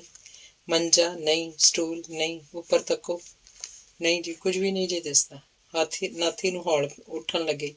ਦਿਲ ਹੀ ਦਿਲ 'ਚੋਂ ਤੁਰਨ ਲੱਗ ਪਿਆ, ਜੋ ਭਾਵੇਂ ਡਾਕਟਰ ਦੀ ਗੱਲ ਸੱਚੀ ਨਿਕਲੀ ਕਿ ਚਿੰਤਾ ਫਿਕਰ ਕਰਨ ਜਾਂ ਕਿਸਮ ਦੇ ਗੁੱਸੇ ਜੋਸ਼ 'ਚ ਆਉਣ ਨਾਲ ਕੀਤੀ ਕਤਰੀ ਚੌੜ ਹੋ ਸਕਦੀ ਹੈ। ਨਾਥੀ ਦੇ ਸੋਤਰ ਸੋ ਗਏ। ਘਬਰਾਓ ਨਾ, ਡਾਕਟਰ ਨਿਰੰਕਾਰੀ ਨੇ ਹੱਸਦਿਆਂ ਉਹਦਾ ਮੋਢਾ ਥੱਪੜਿਆ। ਮੈਂ ਖੁਦ ਹੀ ਤੁਹਾਡੇ ਕਮਰੇ ਦੀ ਬੱਤੀ ਨਾ ਜਗਾਉਣ ਦੀ ਹਦਾਇਤ ਕੀਤੀ ਸੀ ਤੇ ਡਾਕਟਰ ਨੇ ਕਮਰੇ ਦੀ ਬੱਤੀ ਜਗਾਤੀ। ਹੁਣ ਤੱਕੋ ਮੇਰੇ ਵੱਲ। ਨਾਥੀ ਤੱਕਣ ਲੱਗਾ। ਕੀ ਦਿਸਦਾ ਜੀ? ਤੁਹਾਡਾ ਚਿਹਰਾ ਡਾਕਟਰ ਜੀ। ਹੁਣ? ਤੁਹਾਡੇ ਹੱਥ ਦਾ ਪੰਜਾ। ਹੁਣ ਜੀ ਤੁਹਾਡੇ ਸੱਜੇ ਹੱਥ ਦਾ ਅੰਗੂਠਾ, ਯਾਨੀ ਠੁੱਠ। ਤੇ ਡਾਕਟਰ ਨਿਰੰਕਾਰੀ ਕਹਿਕਾ ਮਾਰ ਕੇ ਹੱਸ ਪਿਆ। ਜਿਹਦਾ ਮਤਲਬ ਨਾ ਸਮਝਦਿਆਂ ਨਾਥੀ ਨੇ ਪੁੱਛਿਆ, ਹੱਸੇ ਕਿਉਂ ਜੀ ਡਾਕਟਰ ਜੀ? ਹੱਸਿਆਂ ਤੁਹਾਡੇ ਝਲਪਣੇ ਤੇ ਮੇਰੇ ਝਲਪਣੇ ਤੇ। ਹਾਂ, ਕੀ ਇਹ ਝਲਪਣਾ ਨਹੀਂ ਜੋ ਰੱਬ ਦਾਤੇ ਦੀ ਬਖਸ਼ੀ ਹੋਈ ਏਡੀ ਵਡਮੁੱਲੀ ਦਾਤ ਪ੍ਰਾਪਤ ਕਰਕੇ ਵੀ ਤੁਸੀਂ ਖੁਸ਼ ਨਹੀਂ ਹੋਏ? ਇਸੇ ਕਰਕੇ ਕਹਿੰਦਾ ਕਿ ਜੇ ਅਜੇ ਵੀ ਤੁਹਾਨੂੰ ਸੰਤੋਖ ਹੋਇਆ ਤਾਂ ਠੁੱਠ ਲਓ ਫਿਰ। ਨਾਥੀ ਨੂੰ ਵੀ ਹਾਸਾ ਆ ਗਿਆ, ਪਰ ਉਹਦਾ ਇਹ ਹਾਸਾ ਕੁਝ ਉੱਦਾਂ ਦਾ ਸੀ ਜਿਵੇਂ ਮਾਂ ਲਈ ਵਿਲਕਦੇ ਬੱਚੇ ਨੂੰ ਕਿਸੇ ਨੇ ਕੁਤਕੁਤਾਰੀਆਂ ਕਰਤੀਆਂ ਹੋਣ। ਨਾਥੀ ਨੇ ਹੋਰ ਗੱਲ ਛੇੜੀ। ਡਾਕਟਰ ਜੀ, ਮੇਰਾ ਦਿਲ ਕਰਦਾ ਇੱਕ ਵਾਰੀ ਸ਼ੀਸ਼ੇ ਵਿੱਚੋਂ ਅੱਖ ਨੂੰ ਵੇਖਾਂ। ਸ਼ੀਸ਼ੇ ਵਿੱਚੋਂ? ਪਰ ਤੁਹਾਡੀ ਅੱਖ ਅਜੇ ਕੱਚੀ ਹੈ ਮਾਸਟਰ ਜੀ, ਜਿਸ ਕਰਕੇ ਸ਼ੀਸ਼ੇ ਦੀ ਚਮਕ ਤੋਂ ਇਹਨੂੰ ਨੁਕਸਾਨ ਪਹੁੰਚਣ ਦਾ ਖਤਰਾ ਹੈ। ਅਲਬੱਤਾ ਇਸ ਮਤਲਬ ਲਈ ਇੱਕ ਖਾਸ ਕਿਸਮ ਦਾ ਸ਼ੀਸ਼ਾ ਹੁੰਦਾ ਜਿਹਦੇ ਸਾਹਮਣੇ ਖਲੋ ਕੇ ਤੁਸੀਂ ਵੇਖ ਸਕਦੇ ਹੋ, ਪਰ ਉਹ ਇੱਥੇ ਨਹੀਂ, ਮੇਰੀ ਕੋਠੀ 'ਚ ਹੈ। ਖੈਰ, ਉਹ ਤਾਂ ਦੇਖਿਆ ਜਾਏਗਾ। ਪਹਿਲਾਂ ਦੱਸੋ ਹੁਣ ਕੀ ਇਰਾਦਾ ਜੇ? ਕਿਸ ਗੱਲ ਦਾ ਇਰਾਦਾ? ਮੇਰਾ ਮਤਲਬ ਹੈ, ਹਸਪਤਾਲ ਵਾਲਿਆਂ ਨੇ ਤੁਹਾਨੂੰ ਸਾਰੀ ਉਮਰ ਲਈ ਰੋਟੀਆਂ ਖਵਾਉਣ ਦਾ ਤਾਂ ਜ਼ਿੰਮਾ ਨਹੀਂ ਲਿਆ ਹੋਇਆ? ਨਾਲੇ ਉਧਰ ਆਸ਼ਰਮ 'ਚ ਤੁਹਾਡੇ ਸਟੂਡੈਂਟ ਬੜੇ ਵਿਰਾਗੇ ਹੋਏ ਨੇ ਤੁਸਾਂ ਲਈ। ਵਿਚਾਰਿਆਂ ਦੀ ਪੜ੍ਹਾਈ ਦਾ ਵੀ ਬੜਾ ਹਰਜ਼ ਹੋ ਰਿਹਾ। ਨਾਥੀ ਕੁਝ ਜਕੋ ਤੱਕ ਵਿੱਚ ਨਿੰਮੋ ਝੁਣੀ ਆਵਾਜ਼ 'ਚ ਬੋਲਿਆ, ਜਿਵੇਂ ਹੁਕਮ ਕਰੋ ਡਾਕਟਰ ਜੀ। ਤਾਂ ਉੱਠੋ ਫਿਰ ਚੱਲੀਏ। ਕੁਰਸੀ ਤੋਂ ਉੱਠਦਿਆਂ ਡਾਕਟਰ ਨਿਰੰਕਾਰੀ ਜ਼ਰਾ ਮੁਸਕਣੀ ਲੈ ਕੇ ਬੋਲਿਆ, ਛੱਡੋ ਹੁਣ ਇਸ ਕਮਰੇ ਦਾ ਖਹਿੜਾ। ਕਿੱਥੇ ਡਾਕਟਰ ਜੀ? ਕਿੱਥੇ ਜਾਣ ਲਈ ਕਾਹਲੇ ਪਏ ਹੋਏ ਜੇ? ਇਸ ਬੁਝਾਰਤ ਜਿਹੀ ਦੀ ਨਾਥੀ ਨੂੰ ਸਮਝ ਨਹੀਂ ਆਈ। ਹੁਣੇ ਹੀ ਜਾਣਾ ਹੋਏਗਾ ਡਾਕਟਰ ਜੀ। ਜਾਣਾ ਨਹੀਂ, ਚੱਲਣਾ ਹੋਏਗਾ। ਜਿੱਥੇ ਡਾਕਟਰ ਜੀ? ਮੁੜ ਉਹੀ ਸਵਾਲ ਜਾਪਦਾ ਏ। ਕਿੱਥੇ ਕਿੱਥੇ ਦੀ ਪੁਰਾਣੀ ਆਦਤ ਹੈ ਤੁਹਾਡੀ। ਯਾਦ ਜੇ ਨਾ, ਜਦੋਂ ਇੱਕ ਵਾਰੀ ਬੀਬੀ ਪ੍ਰੀਤਮਾ ਨੇ ਤੁਹਾਨੂੰ ਬੇਹੋਸ਼ੀ ਦੀ ਹਾਲਤ ਵਿੱਚ ਬਾਹਰੋਂ ਉਠਾ ਕੇ ਘਰ ਚੱਲਣ ਲਈ ਕਿਹਾ ਸੀ, ਤਾਂ ਵੀ ਤੁਸੀਂ ਇਹ ਕਿੱਥੇ ਕਿੱਥੇ ਦੀ ਰੱਟ ਲਾਤੀ ਸੀ। ਪਰ ਬੇਫਿਕਰ ਰਹੋ, ਮੈਂ ਤੁਹਾਨੂੰ ਮੜੀਆਂ 'ਚ ਨਹੀਂ ਲੈ ਚੱਲਿਆ। ਉੱਠੋ, ਛੇਤੀ ਕਰੋ। ਸੁਣ ਕੇ ਨਾਥੀ ਨਿਰਵਾਕ ਰਹਿ ਗਿਆ। ਬਹੁਤ ਕੁਝ ਕਹਿਣ ਪੁੱਛਣ ਦੀ ਇੱਛਾ ਹੋਣ ਤੇ ਵੀ ਉਹ ਕੁਝ ਨਹੀਂ ਸੀ ਪੁੱਛ ਸਕਿਆ। ਨਾਥੀ ਨੂੰ ਇੱਧਰ ਉੱਧਰ ਹੱਥ ਮਾਰਦਿਆਂ ਜਿਵੇਂ ਕੁਝ ਭਾਲ ਰਿਹਾ ਹੋਵੇ, ਤੱਕ ਕੇ ਡਾਕਟਰ ਨਿਰੰਕਾਰੀ ਨੇ ਮੁੜ ਕੇ ਕਿਆ ਮਾਰਿਆ, ਕੀ ਲੱਭਣ ਡਏ ਜੇ? ਸੋਟੀ? ਛੱਡੋ ਵੀ ਖਹਿੜਾ ਵਿਚਾਰੀ ਦਾ ਹੁਣ। ਨਾਥੀ ਨੂੰ ਆਪਣੀ ਭੁੱਲ ਦਾ ਅਹਿਸਾਸ ਹੋਇਆ। ਸੱਚੀ ਹੁਣ ਇਸ ਵੇਲੇ ਆਪਣੇ ਇਸ ਜਮਾਂਦਰੂ ਸਾਥਣ ਸੋਟੀ ਨੂੰ ਟੋਲ ਰਿਹਾ ਸੀ। ਇਹ ਤੋਂ ਥੋੜ੍ਹੀ ਦੇਰ ਬਾਅਦ ਜਦ ਨਾਥੀ ਨੇ ਆਪਣੇ ਆਪ ਨੂੰ ਡਾਕਟਰ ਨਿਰੰਕਾਰੀ ਦੀ ਕਾਰ 'ਚ ਬੈਠਾ ਪਾਇਆ ਤਾਂ ਉਹਨੂੰ ਕਿੱਡਾ ਅਜੀਬ ਲੱਗ ਰਿਹਾ ਸੀ। ਸਾਰੀ ਉਮਰ 'ਚ ਮੋਟਰ ਕਾਰ ਦੀ ਪਹਿਲੀ ਸਵਾਰੀ। ਡਾਕਟਰ ਨਿਰੰਕਾਰੀ ਗੱਡੀ ਨੂੰ ਆਪ ਡਰਾਈਵ ਕਰ ਰਿਹਾ ਸੀ। ਉਹਦੇ ਹੱਥ ਵੀਲ ਉੱਤੇ, ਪੈਰ ਬ੍ਰੇਕਾਂ ਉੱਤੇ, ਨਜ਼ਰ ਸੜਕ ਉੱਤੇ ਤੇ ਝੁਕਾਅ ਨਾਥੀ ਵੱਲ ਸੀ, ਜਿਹੜਾ ਉਹਦੇ ਖੱਬੇ ਪਾਸੇ ਬੈਠਾ ਸੀ। ਗੱਡੀ ਹਸਪਤਾਲ ਦੇ ਫਾਟਕ 'ਚੋਂ ਨਿਕਲ ਕੇ ਜਦ ਕਾਲਜ ਰੋਡ ਵੱਲ ਮੁੜੀ ਤਾਂ ਡਾਕਟਰ ਨੇ ਜ਼ਰਾ ਉਚੇਚੇ ਧਿਆਨ ਨਾਲ ਨਾਥੀ ਵੱਲ ਤੱਕਿਆ, ਜਿਹੜਾ ਇਸ ਵੇਲੇ ਕੁਝ ਉਤੇਜਨਾ ਤੇ ਕੁਝ ਘਬਰਾਹਟ ਜਿਹੀ ਦੀ ਹਾਲਤ ਵਿੱਚ ਉਹਨੂੰ ਦਿਖਾਈ ਦੇ ਰਿਹਾ ਸੀ। ਕੀ ਗੱਲ ਹੈ ਮਾਸਟਰ ਜੀ? ਕੁਝ ਨਹੀਂ। ਕੁਝ ਉੱਡੇ ਜਾਪਦੇ ਜੀ। ਨਹੀਂ ਡਾਕਟਰ ਜੀ, ਠੀਕ ਆ। ਠੀਕ ਨੂੰ ਮੈਂ ਕਦੋਂ ਕਿਹਾ ਤੁਸੀਂ ਗਲਤ ਹੋ? ਮੇਰਾ ਮਤਲਬ ਹੈ ਸ਼ਾਇਦ ਤੁਸੀਂ ਇਹ ਜਾਣਨ ਲਈ ਬੇਕਰਾਰ ਹੋ ਕਿ ਤੁਹਾਨੂੰ ਕਿੱਥੇ ਲਈ ਜਾ ਰਿਹਾ। ਨਾਥੀ ਚੁੱਪ ਸੀ ਤੇ ਉਹਦੀ ਚੁੱਪ ਦਾ ਅਰਥ ਸੀ ਡਾਕਟਰ ਦੇ ਅਨੁਮਾਨ ਦੀ ਪੁਸ਼ਟੀ। ਨਾਲੇ ਜਿਵੇਂ ਡਾਕਟਰ ਨਿਰੰਕਾਰੀ ਦਾ ਉਹਨੂੰ ਛੇੜਨ ਤੇ ਜੀ ਕਰ ਆਇਆ ਹੋਵੇ। ਜੇ ਮੇਰਾ ਅੰਦਾਜ਼ਾ ਗਲਤ ਨਹੀਂ ਤਾਂ ਤੁਸੀਂ ਦਿਲ 'ਚ ਮੈਨੂੰ ਕੋਸ ਵੀ ਰਹੇ ਹੋਗੇ ਕਿ ਤੁਹਾਡੀ ਬੀਬੀ ਬਾਰੇ ਮੈਂ ਤੁਹਾਨੂੰ ਟਰਕਾਈ ਆ ਰਿਹਾ ਸੀ। ਨਾਥੀ ਦੇ ਨਕਸ਼ਾਂ ਤੇ ਪਤਲੀ ਜਿਹੀ ਤੇ ਕੁਝ ਸੰਗਾਊ ਜਿਹੀ ਮੁਸਕਾਨ ਦੌੜ ਗਈ, ਜਿਹੜੀ ਕਿਸੇ ਹੱਦ ਤੀਕ ਡਾਕਟਰ ਦੀ ਹਾਮੀ ਭਰ ਰਹੀ ਸੀ। ਭਾਵੇਂ ਕਿ ਹਾਂ ਜਾਂ ਨਹੀਂ 'ਚ ਨਾਥੀ ਦੀ ਜ਼ਬਾਨੋਂ ਕੁਝ ਨਹੀਂ ਨਿਕਲਿਆ। ਬੋਲਦੇ ਕਿਉਂ ਨਹੀਂ? ਮੈਂ ਕਿਹਾ। ਡਾਕਟਰ ਦੀ ਛੇੜਛਾੜ ਹੁਣ ਪ੍ਰਤੱਖ ਸੀ। ਖੈਰ, ਨਾ ਦੱਸੋ। अलबत्ता इस गल का तुहानूं यकीन दिवाउणा कि मैं अपने इकरारों झूठा नहीं पवांगा जिहड़ा तुहाडे नाल कीता सी, ना कि तुहाडी बीबी अज ही मिलेगी। हाँ जी। नाथी ने इंज सवाल किया जिकन कोई उन्होंने कह रहा होवे कि आ तक आसमान तो चंद उतरे आ रहा है तेरे नाल खेडण लई। डॉक्टर निरंकारी ने भी उड्डी लम्मी हेक च जवाब दिता, हाँ जी। तां कुछ थथलांदी आवाज च निकलिया नाथी दे मूंह, तुसी मैनू बीबी जी कोल लैके जा रहे हो? डॉक्टर जी पर बुझारता ना पाओ, मैं बड़ा थोड़ दिल हाँ डॉक्टर जी, डाढा ही मेरे दिल नूं कुछ कुछ हो रहा। ते बोलदा बोलदा नाथी उच्ची उच्ची साह लैण लग पिया। डॉक्टर निरंकारी दा रौं इकदम विनोदी तो बदल के गंभीर हो गया, शायद नाथी दे मनोभावां नूं वाचदिआं। मोटर नूं मैडिकल कॉलेज दे लागली मोड़ तो मोड़दिआं डॉक्टर निरंकारी ने उसे गंभीरता जवाब दिता, थोड़ दिले नहीं बल्कि बड़े मजबूत दिल वाले हो तुसी मास्टर जी। हस्पताल च तुसी जिन्नी हानि इन्ना चिर बताया ते जिस साबत कदमी नाले किसे दिल गुरदे वाले दा कम नहीं, हारी सारी दा नहीं। मैं जानदा जो अपनी बीबी दी गैर मौजूदगी च तुहानूं किन्ना घोल करना पिया अपने आप नाल। तुसी ओनू कोसिया भी जी भर के, है भी मैथों गुझा नहीं, पर तुसी की जाणो कि उस विचारी नाल की बीती इन्हां दिनां च।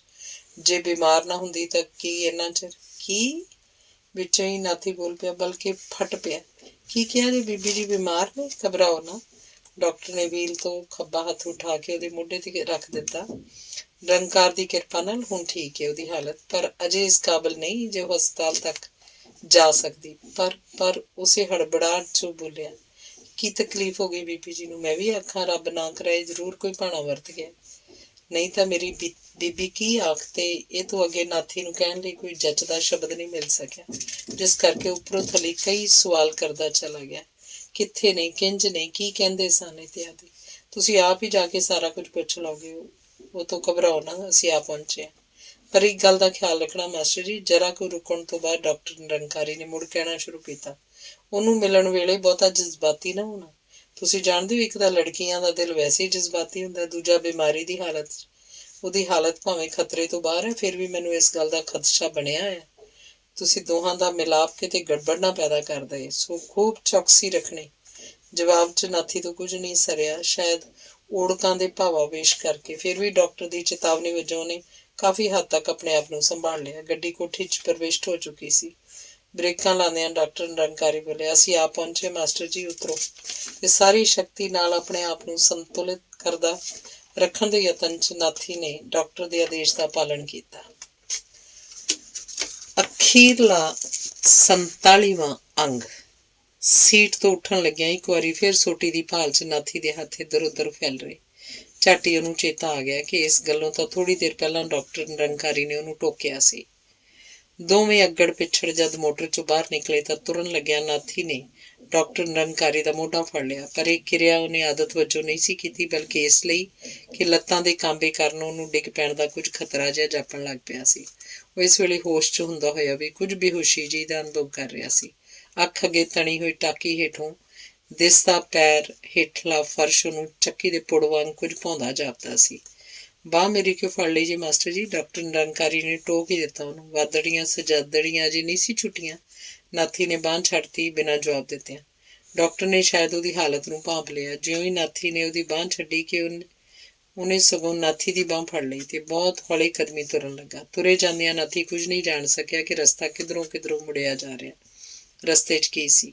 ਉਹਨੂੰ ਜਿੰਨਾ ਕੁਝ ਦਿਖਾਈ ਦੇ ਰਿਹਾ ਸੀ ਉਹ 5-7 ਮੁਰੱਬਾ ਫੁੱਟ ਫਰਸ਼ ਤੱਕ ਹੀ ਸੀਮਤ ਸੀ।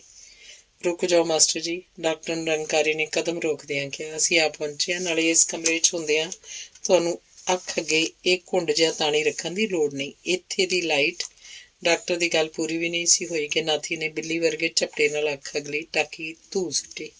ਕਾਲੀ ਨਾਲੀ ਨਹੀਂ, ਹੜਬੜਾਈ ਜੀ ਹਾਲਤ ਵਿੱਚ ਉਹਨੇ ਕਮਰੇ 'ਚ ਨਜ਼ਰ ਫੇਰਨੀ ਸ਼ੁਰੂ ਕੀਤੀ। ਕਮਰਾ ਵਿਚਾਲੇ ਮੇਲ ਦਾ ਸੀ, ਨਾ ਬਹੁਤਾ ਵੱਡਾ ਨਾ ਬਹੁਤਾ ਛੋਟਾ। ਉਸ 'ਚ 2 ਵਿਅਕਤੀ ਮੌਜੂਦ ਸਨ, ਇੱਕ ਮਰੀਜ਼ ਦੇ ਰੂਪ 'ਚ ਤੇ ਦੂਜਾ ਸ਼ਾਇਦ ਡਾਕਟਰ ਦੇ ਤੌਰ 'ਤੇ। ਮਰੀਜ਼ ਸੀ ਇੱਕ ਯੁਵਤੀ ਤੇ ਡਾਕਟਰ ਸੀ ਇੱਕ ਯੁਵਕ। ਇਹ ਸੀ ਮੰਜੇ ਦੇ ਢੱਸ ਨਾਲ ਲਾਈ ਅਧਲੇਟੀ ਹਾਲਤ ਵਿੱਚ ਤੇ ਦੂਜਾ ਸੀ ਲਾਗਲੀ ਕੁਰਸੀ 'ਤੇ।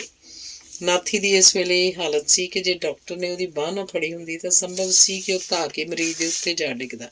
ਸ਼ਾਇਦ ਇਸੇ ਡਰੋਂ ਡਾਕਟਰ ਨਿਰੰਕਾਰੀ ਨੇ ਉਹਦੇ ਡੋਲੇ ਨੂੰ ਹੋਰ ਵੀ ਕਰੜੀ ਪਕੜ ਨਾਲ ਕਾਬੂ ਕਰ ਲਿਆ।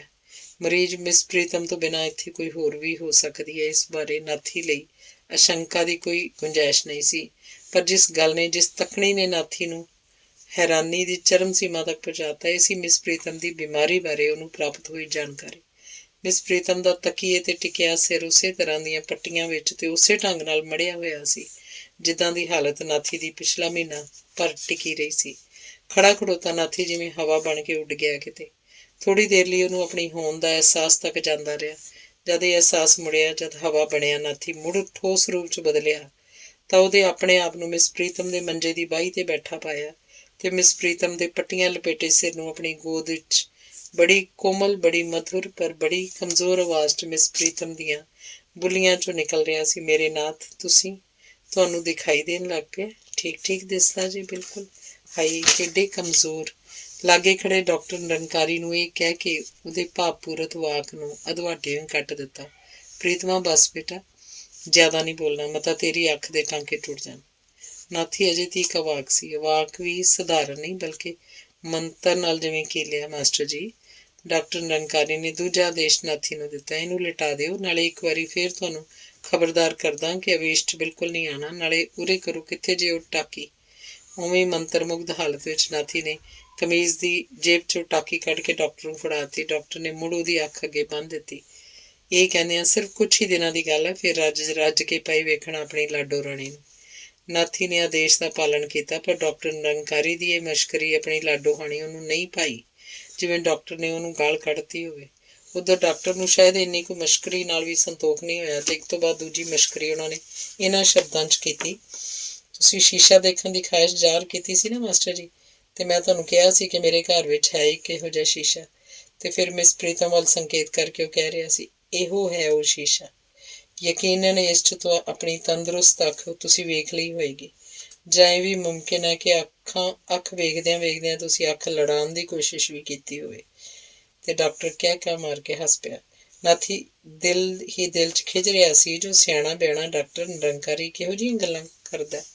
ਉਹਨੇ ਕੁਝ ਝੇਂਪਵੀਂ ਨਜ਼ਰੇ ਪਿਛਲੀ ਕੁਰਸੀ ਵੱਲ ਮੋੜੀ, ਜਿੱਥੇ ਡਾਕਟਰ ਨਿਰੰਕਾਰੀ ਦਾ ਅਸਿਸਟੈਂਟ ਬੈਠਾ ਉਹਨੂੰ ਵੇਖਿਆ ਸੀ।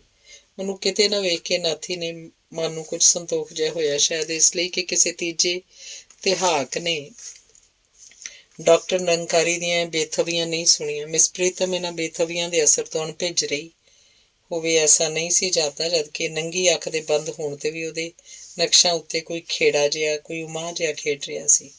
ਮਾਮਲਾ ਕੀ ਅਜੇ ਤੱਕ ਵੀ ਨਾਥੀ ਦੀ ਸਮਝ 'ਚ ਨਹੀਂ ਆਇਆ ਹੋਏਗਾ, ਜਿਹੜਾ ਮਹੀਨੇ ਭਰ ਤੋਂ ਉਸ ਪਾਸੋਂ ਲੁਕਾ ਕੇ ਰੱਖਿਆ ਜਾ ਰਿਹਾ ਸੀ। ਪਰ ਇਸ ਰਹੱਸ ਦੇ ਉਦਘਾਟਿਤ ਹੋ ਜਾਣ ਤੇ ਵੀ ਨਾਥੀ ਦਾ ਦਿਲ ਜਿਵੇਂ ਮੰਨਣ ਤੋਂ ਇਨਕਾਰ ਕਰਦਾ ਹੋਇਆ ਕਹਿ ਰਿਹਾ ਸੀ, ਕੀ ਇਹ ਸੰਭਵ ਹੈ? ਕੀ ਇਸ ਦੁਨੀਆ 'ਚ ਹੋਏਗਾ ਕੋਈ ਐਸਾ ਮਾਨਵ ਜਿਹੜਾ ਕਿਸੇ ਸੱਤ ਬਗਾਨੇ ਖਾਤਰ ਕੁਰਬਾਨੀ ਦੀ ਸਿਖਰ ਤੱਕ ਜਾ ਪਹੁੰਚੇ? ਅਚਨਚੇਤ ਹੀ ਜਿਵੇਂ ਨਾਥੀ ਨੂੰ ਕੋਈ ਝੱਲ ਜਿਹਾ ਉੱਠ ਖੜੋਤਾ ਤੇ ਡਾਕਟਰ ਵੱਲੋਂ ਲਾਈ ਹੋਈ ਰੋਕ ਨੂੰ ਤੋੜਦਾ ਹੋਇਆ ਕੁਰਸੀ ਤੋਂ ਉੱਠ ਕੇ ਮੰਜੇ ਵੱਲ ਲਪਕਿਆ ਚਿਲਾਉਂਦਾ ਆਇਆ। ਆਵਾਜ਼ ਜਿਵੇਂ ਗਲੇ ਦੀ ਬਜਾਏ ਉਹਦੇ ਦਿਲ ਚੀਰ ਕੇ ਨਿਕਲੀ, ਬੀਬੀ ਜੀ, ਇਹ ਤੁਸਾਂ ਕੀ ਕੀਤਾ? ਬੀਬੀ ਜੀ, ਮੇਰੇ ਰੱਬਾ, ਤੁਸੀਂ ਆਪਣੀ ਅੱਖ ਤੇ ਇਹ ਤੋਂ ਪਹਿਲਾਂ ਕਿ ਉਹ ਬੇਬਲ ਹੋ ਕੇ, ਬੇਖੁਦ ਹੋ ਕੇ ਮਿਸ ਪ੍ਰੀਤਮ ਦੇ ਸਰੀਰ ਉੱਤੇ ਢਹਿ ਪੈਂਦਾ, ਡਾਕਟਰ ਨਿਰੰਕਾਰੀ ਨੇ ਉਹਨੂੰ ਤਾੜਨਾ ਕੀਤੀ। ਇਹ ਗਲਤੀ ਨਾ ਕਰਨੀ ਮਾਸਟਰ ਜੀ, ਇਹਦੀ ਅੱਖ ਦਾ ਜ਼ਖਮ ਪੂਰੀ ਤਰ੍ਹਾਂ ਭਰਿਆ ਨਹੀਂ ਹਾਲੇ। ਆਪਰੇਸ਼ਨ ਭਾਵੇਂ ਤੁਸਾਂ ਦੋਵਾਂ ਦਾ ਇੱਕੋ ਦਿਨ ਹੋਇਆ ਸੀ, ਪਰ ਇਹਦਾ ਕੇਸ ਤੁਹਾਡੇ ਨਾਲੋਂ ਜ਼ਿਆਦਾ ਸਟਰੋਂਗ ਹੈ, ਸੋ ਬਿਲਕੁਲ ਐਸੀ ਕੋਈ ਹਰਕਤ ਨਾ ਕਰ ਬੈਠਣੀ, ਨਹੀਂ ਤਾਂ ਸਾਰਾ ਗੁੜ ਗੋਹਾ ਹੋ ਜਾਏਗਾ। ਨਾਥੀ ਸੰਭਲ ਗਿਆ, ਉਹ ਕੁਰਸੀ ਤੇ ਬੈਠ ਗਿਆ। ਉੱਧਰ ਮਿਸ ਪ੍ਰੀਤਮ ਉਵੇਂ ਹੀ ਅੱਖ ਨੂੰ ਬੰਦ ਕਰੀ ਝੀਣੀ ਆਵਾਜ਼ 'ਚ ਕਹੀ ਜਾ ਰਹੀ ਸੀ, ਦਾਤਾ ਤੇਰਾ ਸ਼ੁਕਰ ਹੈ, ਤੂੰ ਮੇਰੇ ਜਨਮਾਂ ਜਨਮਾਂਤਰਾਂ ਦੀ ਮੈਂ ਕਿੰਨੀ ਸੁਭਾਗੀ, ਕਿੰਨੀ। ਡਾਕਟਰ ਨਿਰੰਕਾਰੀ ਨੇ ਮੁੜ ਉਹਨੂੰ ਵਰਜਿਆ, ਬੇਟੀ ਪ੍ਰੀਤਮਾ, ਤੂੰ ਉਹ ਗਲਤੀ ਕਰਨ ਡੈ ਪਈ ਹੈ। ਮਿਸ ਪ੍ਰੀਤਮ ਦੀਆਂ ਬਾਹਾਂ ਉਹਦੇ ਪਾਸਿਆਂ ਨਾਲ ਉੱਠ ਕੇ ਨਾਥੀ ਵੱਲ ਵਧੀਆਂ। ਨਾਥੀ ਨੇ ਆਪਣੀ ਕੁਰਸੀ ਸਰਕਾ ਕੇ ਮੰਜੇ ਦੀ ਬਾਹੀ ਤੱਕ ਲੈ ਆਂਦੀ। ਮਿਸ ਪ੍ਰੀਤਮ ਉਹਦੇ ਸਰੀਰ ਤੇ ਹੱਥ ਫੇਰਦੀ ਹੋਈ ਆਪਣੇ ਦਾਤੇ ਦੀ ਦਰਗਾਹ 'ਚ ਜੇ ਜ਼ਬਾਨ ਨਾਲ ਨਹੀਂ ਤੇ ਦਿਲ ਦੇ ਵਲਵਲਿਆਂ ਨਾਲ ਸ਼ੁਕਰਗੁਜ਼ਾਰੀ ਦਾ ਫਰਜ਼ ਪੂਰਾ ਕਰ ਰਹੀ ਸੀ। ਉਹਦੀ ਨੰਗੀ ਅੱਖ ਦੀ ਪੁਤਲੀ ਇਸ ਵੇਲੇ ਪਿਆਰ ਤੇ ਸ਼ੁਕਰ ਰਲਵੀਂ ਤਰਲਤਾ 'ਚ ਤਾਰੀਆਂ ਲਾ ਰਹੀ ਸੀ। ਇੰਜੈਕਸ਼ਨ ਦਿਓ ਹਰਬੰਸ, ਡਾਕਟਰ ਨਿਰੰਕਾਰੀ ਨੇ ਆਪਣੇ ਅਸਿਸਟੈਂਟ ਅਥਵਾ ਸ਼ਾਗਿਰਦ ਨੂੰ ਆਵਾਜ਼ ਦਿੱਤੀ। ਮਤੇ ਵੀਕਨੈਸ ਹੋ ਜਾਏ ਤੇ ਹਰਬੰਸ ਨਾਂ ਦੇ ਉਸ ਯੁਵਕ ਨੇ ਅੰਦਰ ਆ ਕੇ ਮਿਸ ਪ੍ਰੀਤਮ ਨੂੰ ਟੀਕਾ ਲਾਤਾ। ਨਾਥੀ ਨੂੰ ਚਿੰਤਾਤੁਰ ਪਾ ਕੇ ਡਾਕਟਰ ਨਿਰੰਕਾਰੀ ਨੇ ਉਸ ਵੱਲ ਰੁਖ ਕੀਤਾ। ਘਬਰਾਓ ਨਾ ਮਾਸਟਰ ਜੀ, ਕੇਸ ਵਾਕਈ ਡੇਂਜਰਸ ਸੀ, ਪਰ ਵਾਹਿਗੁਰੂ ਦੀ ਕਿਰਪਾ ਨਾਲ ਸੰਕਟ ਟਲ ਗਿਆ। ਮਾਮੂਲੀ ਕਮਜ਼ੋਰੀ ਹੈ ਜਿਹੜੀ ਇੱਕ ਅੱਧ ਹਫ਼ਤੇ ਤੱਕ ਦੂਰ ਹੋ ਜਾਏਗੀ। ਉੱਚਰਤੀ ਇੱਕ ਜ਼ਖਮ ਦੇ ਟਾਂਕੇ ਵੀ ਕੱਟ ਦਿੱਤੇ ਜਾਣਗੇ। ਫਿਰ ਸੱਤੇ ਸੁੱਖਾ ਨੇ। ਬੋਲਣ ਚਾਲਣ ਦੀ ਅੰਗਸ ਹੱਥੀ ਨੂੰ ਜਿਵੇਂ ਜਵਾਬ ਦੇ ਰਹੀ ਸੀ, ਜਿਸ ਕਰਕੇ ਜਵਾਬ 'ਚ ਛੁੱਟ ਡਾਕਟਰ ਦੇ ਪੈਰਾਂ ਉੱਤੇ ਝੁਕਣ ਦੇ ਉਹ ਹੋਰ ਕੁਝ ਨਹੀਂ ਸੀ ਕਰ ਸਕਿਆ। ਉਹਦਾ ਗਲਾ ਅਥਰੂਆਂ ਦੇ ਹੜ੍ਹ ਤੇ ਭਾਵਾਵੇਸ਼ ਦੇ ਤੂਫਾਨ ਨੇ ਬੰਦ ਕਰ ਦਿੱਤਾ ਸੀ। ਤੌਰ ਬਤੌਰਾ ਉਹ ਕਦੀ ਕਦੀ ਮਿਸ ਪ੍ਰੀਤਮ ਵੱਲ ਤੇ ਕਦੀ ਡਾਕਟਰ ਨਿਰੰਕਾਰੀ ਵੱਲ ਤੱਕੀ ਜਾ ਰਿਹਾ ਸੀ। ਤੁਸੀਂ ਸੋਚਦੇ ਹੋਗੇ ਮਾਸਟਰ ਜੀ ਕਿ ਮੈਂ ਕਿਉਂ ਇੰਨਾ ਚਿਰ ਤੁਹਾਨੂੰ ਧੋਖੇ 'ਚ ਰੱਖਿਆ, ਕਿਉਂ ਪ੍ਰੀਤਮਾ ਬਾਰੇ ਕੂੜ ਕਸੱਤ ਤੋਲਦਾ ਰਿਹਾ, ਪਰ ਕੀ ਕਰਦਾ, ਮਜਬੂਰਨ ਐਸਾ ਕਰਨਾ ਪਿਆ। ਕਦੀ ਕਿਸੇ ਵੇਲੇ ਇਹ ਲੜਕੀ ਆਪਣੀ ਜ਼ਬਾਨੀ ਹੀ ਤੁਹਾਨੂੰ ਸਾਰੀ ਹਕੀਕਤ ਸੁਣਾਏਗੀ। ਜ਼ਰਾ ਕੁ ਰੁਕਣ ਤੋਂ ਬਾਅਦ ਉਹ ਫੇਰ ਕਹਿਣ ਲੱਗਾ, ਸੱਚੀ ਗੱਲ ਤਾਂ ਇਹ ਹੈ ਕਿ ਇਸ ਲੜਕੀ ਦੀ ਅਨੋਖੀ ਕੁਰਬਾਨੀ ਨੇ ਮੈਨੂੰ ਇੰਨਾ ਪ੍ਰਭਾਵਿਤ ਕੀਤਾ ਹੈ ਕਿ ਮੈਨੂੰ ਆਪਣੇ ਬੱਚਿਆਂ ਤੋਂ ਵੱਧ ਪਿਆਰੀ ਲੱਗਣ ਲੱਗ ਪਈ। ਨਾਥੀ ਸੁਣੀ ਜਾ ਰਿਹਾ ਸੀ ਕਿ ਉਹਦੀਆਂ ਅੱਖਾਂ ਵਿੱਚੋਂ ਟੱਪ ਟੱਪ ਅੱਥਰੂ ਗਿਰ ਰਹੇ ਸਨ। ਇੱਕ ਅਜੀਬ ਕਿਸਮ ਦੀ ਬੇਖੁਦੀ ਜਿਹੀ ਉਸ ਉੱਤੇ ਛਾਈ ਹੋਈ ਸੀ। ਇੱਥੋਂ ਤੱਕ ਕਿ ਹੁੰਗਾਰਾ ਤੱਕ ਭਰਨ ਦੀ ਉਹਨੂੰ ਸੁੱਧ ਨਹੀਂ ਸੀ। ਮੈਂ ਕੀ ਕਹਿ ਰਿਹਾ ਸਾਂ? ਡਾਕਟਰ ਨਿਰੰਕਾਰੀ ਨੇ ਗੱਲ ਦਾ ਚੇਤਾ ਕਰਕੇ ਮੁੜ ਨਾਥੀ ਵੱਲ ਰੁਖ ਕੀਤਾ। ਹਾਂ, ਆ ਗਿਆ ਚੇਤਾ। ਦਰਅਸਲ ਮਾਸਟਰ ਜੀ, ਦੁਨੀਆ 'ਚ ਬਹੁਤ ਘੱਟ ਕਰੋੜਾਂ 'ਚੋਂ ਕੋਈ ਐਸਾ ਹੁੰਦਾ ਜਿਹੜਾ ਕਿਸੇ ਨੂੰ ਬਚਾਉਣ ਖਾਤਰ ਆਪਣੇ ਆਪ ਨੂੰ ਮਿਟਾਉਣ ਦਾ ਹੀਆ ਕਰ ਸਕੇ, ਤੇ ਇਹ ਕਮਾਲ ਮੈਨੂੰ ਤੁਹਾਡੀ ਇਸ ਬੀਵੀ ਵਿੱਚ ਹੀ ਦਿਖਾਈ ਦਿੱਤਾ। ਡਾਕਟਰ ਨਿਰੰਕਾਰੀ ਦਾ ਬੀਬੀ ਜੀ ਜਾਂ ਬੀਵੀ ਮਜ਼ਾਕ ਨਾਥੀ ਨੂੰ ਡਾਢਾ ਹੀ ਬੁਰਾ ਲੱਗਾ। ਦਿਲ 'ਚੋਂ ਡਾਕਟਰ ਦੀ ਇਸ ਜ਼ਿਆਦਤੀ ਉੱਤੇ ਕੁੜਨ ਲੱਗਾ। ਉਹਨੂੰ ਚੇਤਾ ਆਇਆ ਕਿ ਇਹ ਤੋਂ ਪਹਿਲਾਂ ਵੀ ਡਾਕਟਰ ਨੇ ਅੱਖ ਲੜਾਣੀ ਕਹਿ ਕੇ ਉਸ ਨਾਲ ਇਸੇ ਕਿਸਮ ਦਾ ਮਜ਼ਾਕ ਕੀਤਾ ਸੀ। ਉੱਪਰੋਂ ਥਲੀ ਦੇ ਇਹਨਾਂ ਦੋਹਾਂ ਮਖੌਲਾਂ ਦੇ ਨਾਲ ਹੀ ਨਾਥੀ ਨੂੰ ਕੁਝ ਵਿਲੱਖਣ ਤਰ੍ਹਾਂ ਦੇ ਉਹ ਸ਼ਬਦ ਵੀ ਯਾਦ ਹੋ ਆਏ ਜਿਹੜੇ ਹੁਣੇ ਮਿਸ ਪ੍ਰੀਤਮ ਨੇ ਉਹਨੂੰ ਕਹੇ ਸਨ, ਅਰਥਾਤ ਨਾਥੀ ਦੇ ਥਾਂ ਮੇਰੇ ਨਾਥ, ਤੂੰ ਦੇ ਥਾਂ ਤੁਸੀਂ। ਦੋਹਾਂ ਵਿਅਕਤੀਆਂ ਦੇ ਮੂੰਹ ਸੁਣੇ ਹੋਏ ਸ਼ਬਦ ਉਸ ਲਈ ਇੱਕ ਗੋਰਖ ਧੰਦਾ ਜਿਹਾ ਬਣੀ ਜਾ ਰਹੇ ਸਨ। ਇੱਧਰ ਨਾਥੀ ਇਸ ਗੋਰਖ ਧੰਦੇ ਦੀਆਂ ਤੰਦਾਂ ਸੁਲਝਾਉਣ 'ਚ ਲੱਗਾ ਹੋਇਆ ਸੀ, ਉੱਧਰ ਸਾਹਮਣੀ ਕੁਰਸੀ ਤੇ ਬੈਠਾ ਡਾਕਟਰ ਨਿਰੰਕਾਰੀ ਉਹਦੇ ਮਨੋਭਾਵਾਂ ਨੂੰ ਖੁੱਲੀ ਹੋਈ ਕਿਤਾਬ ਵਾਂਗ ਪੜ੍ਹੀ ਜਾਂਦਾ ਸੀ। ਗੁੱਸਾ ਲੱਗਾ ਜੇ ਮੇਰੀ ਗੱਲ ਦਾ? ਡਾਕਟਰ ਨਿਰੰਕਾਰੀ ਬੋਲ ਉੱਠਿਆ। ਨਹੀਂ ਜੀ, ਨਾਥੀ ਨੇ ਡੱਕਿਆਂ ਡੋਲਿਆਂ 'ਚ ਜਵਾਬ ਦਿੱਤਾ। ਗੁੱਸਾ ਤਾਂ ਨਹੀਂ ਕੀਤਾ, ਪਰ ਤੇ ਉਹ ਤੋਂ ਅੱਗੇ ਕੀ ਕਹੇ, ਨਾਥੀ ਨੂੰ ਨਹੀਂ ਔੜਿਆ। ਪਰ ਪੁਰ ਛੱਡੋ ਮਾਸਟਰ ਜੀ, ਡਾਕਟਰ ਨਿਰੰਕਾਰੀ ਨੇ ਨਪੇ ਤੁਲੇ ਸ਼ਬਦਾਂ 'ਚ ਕਿਹਾ।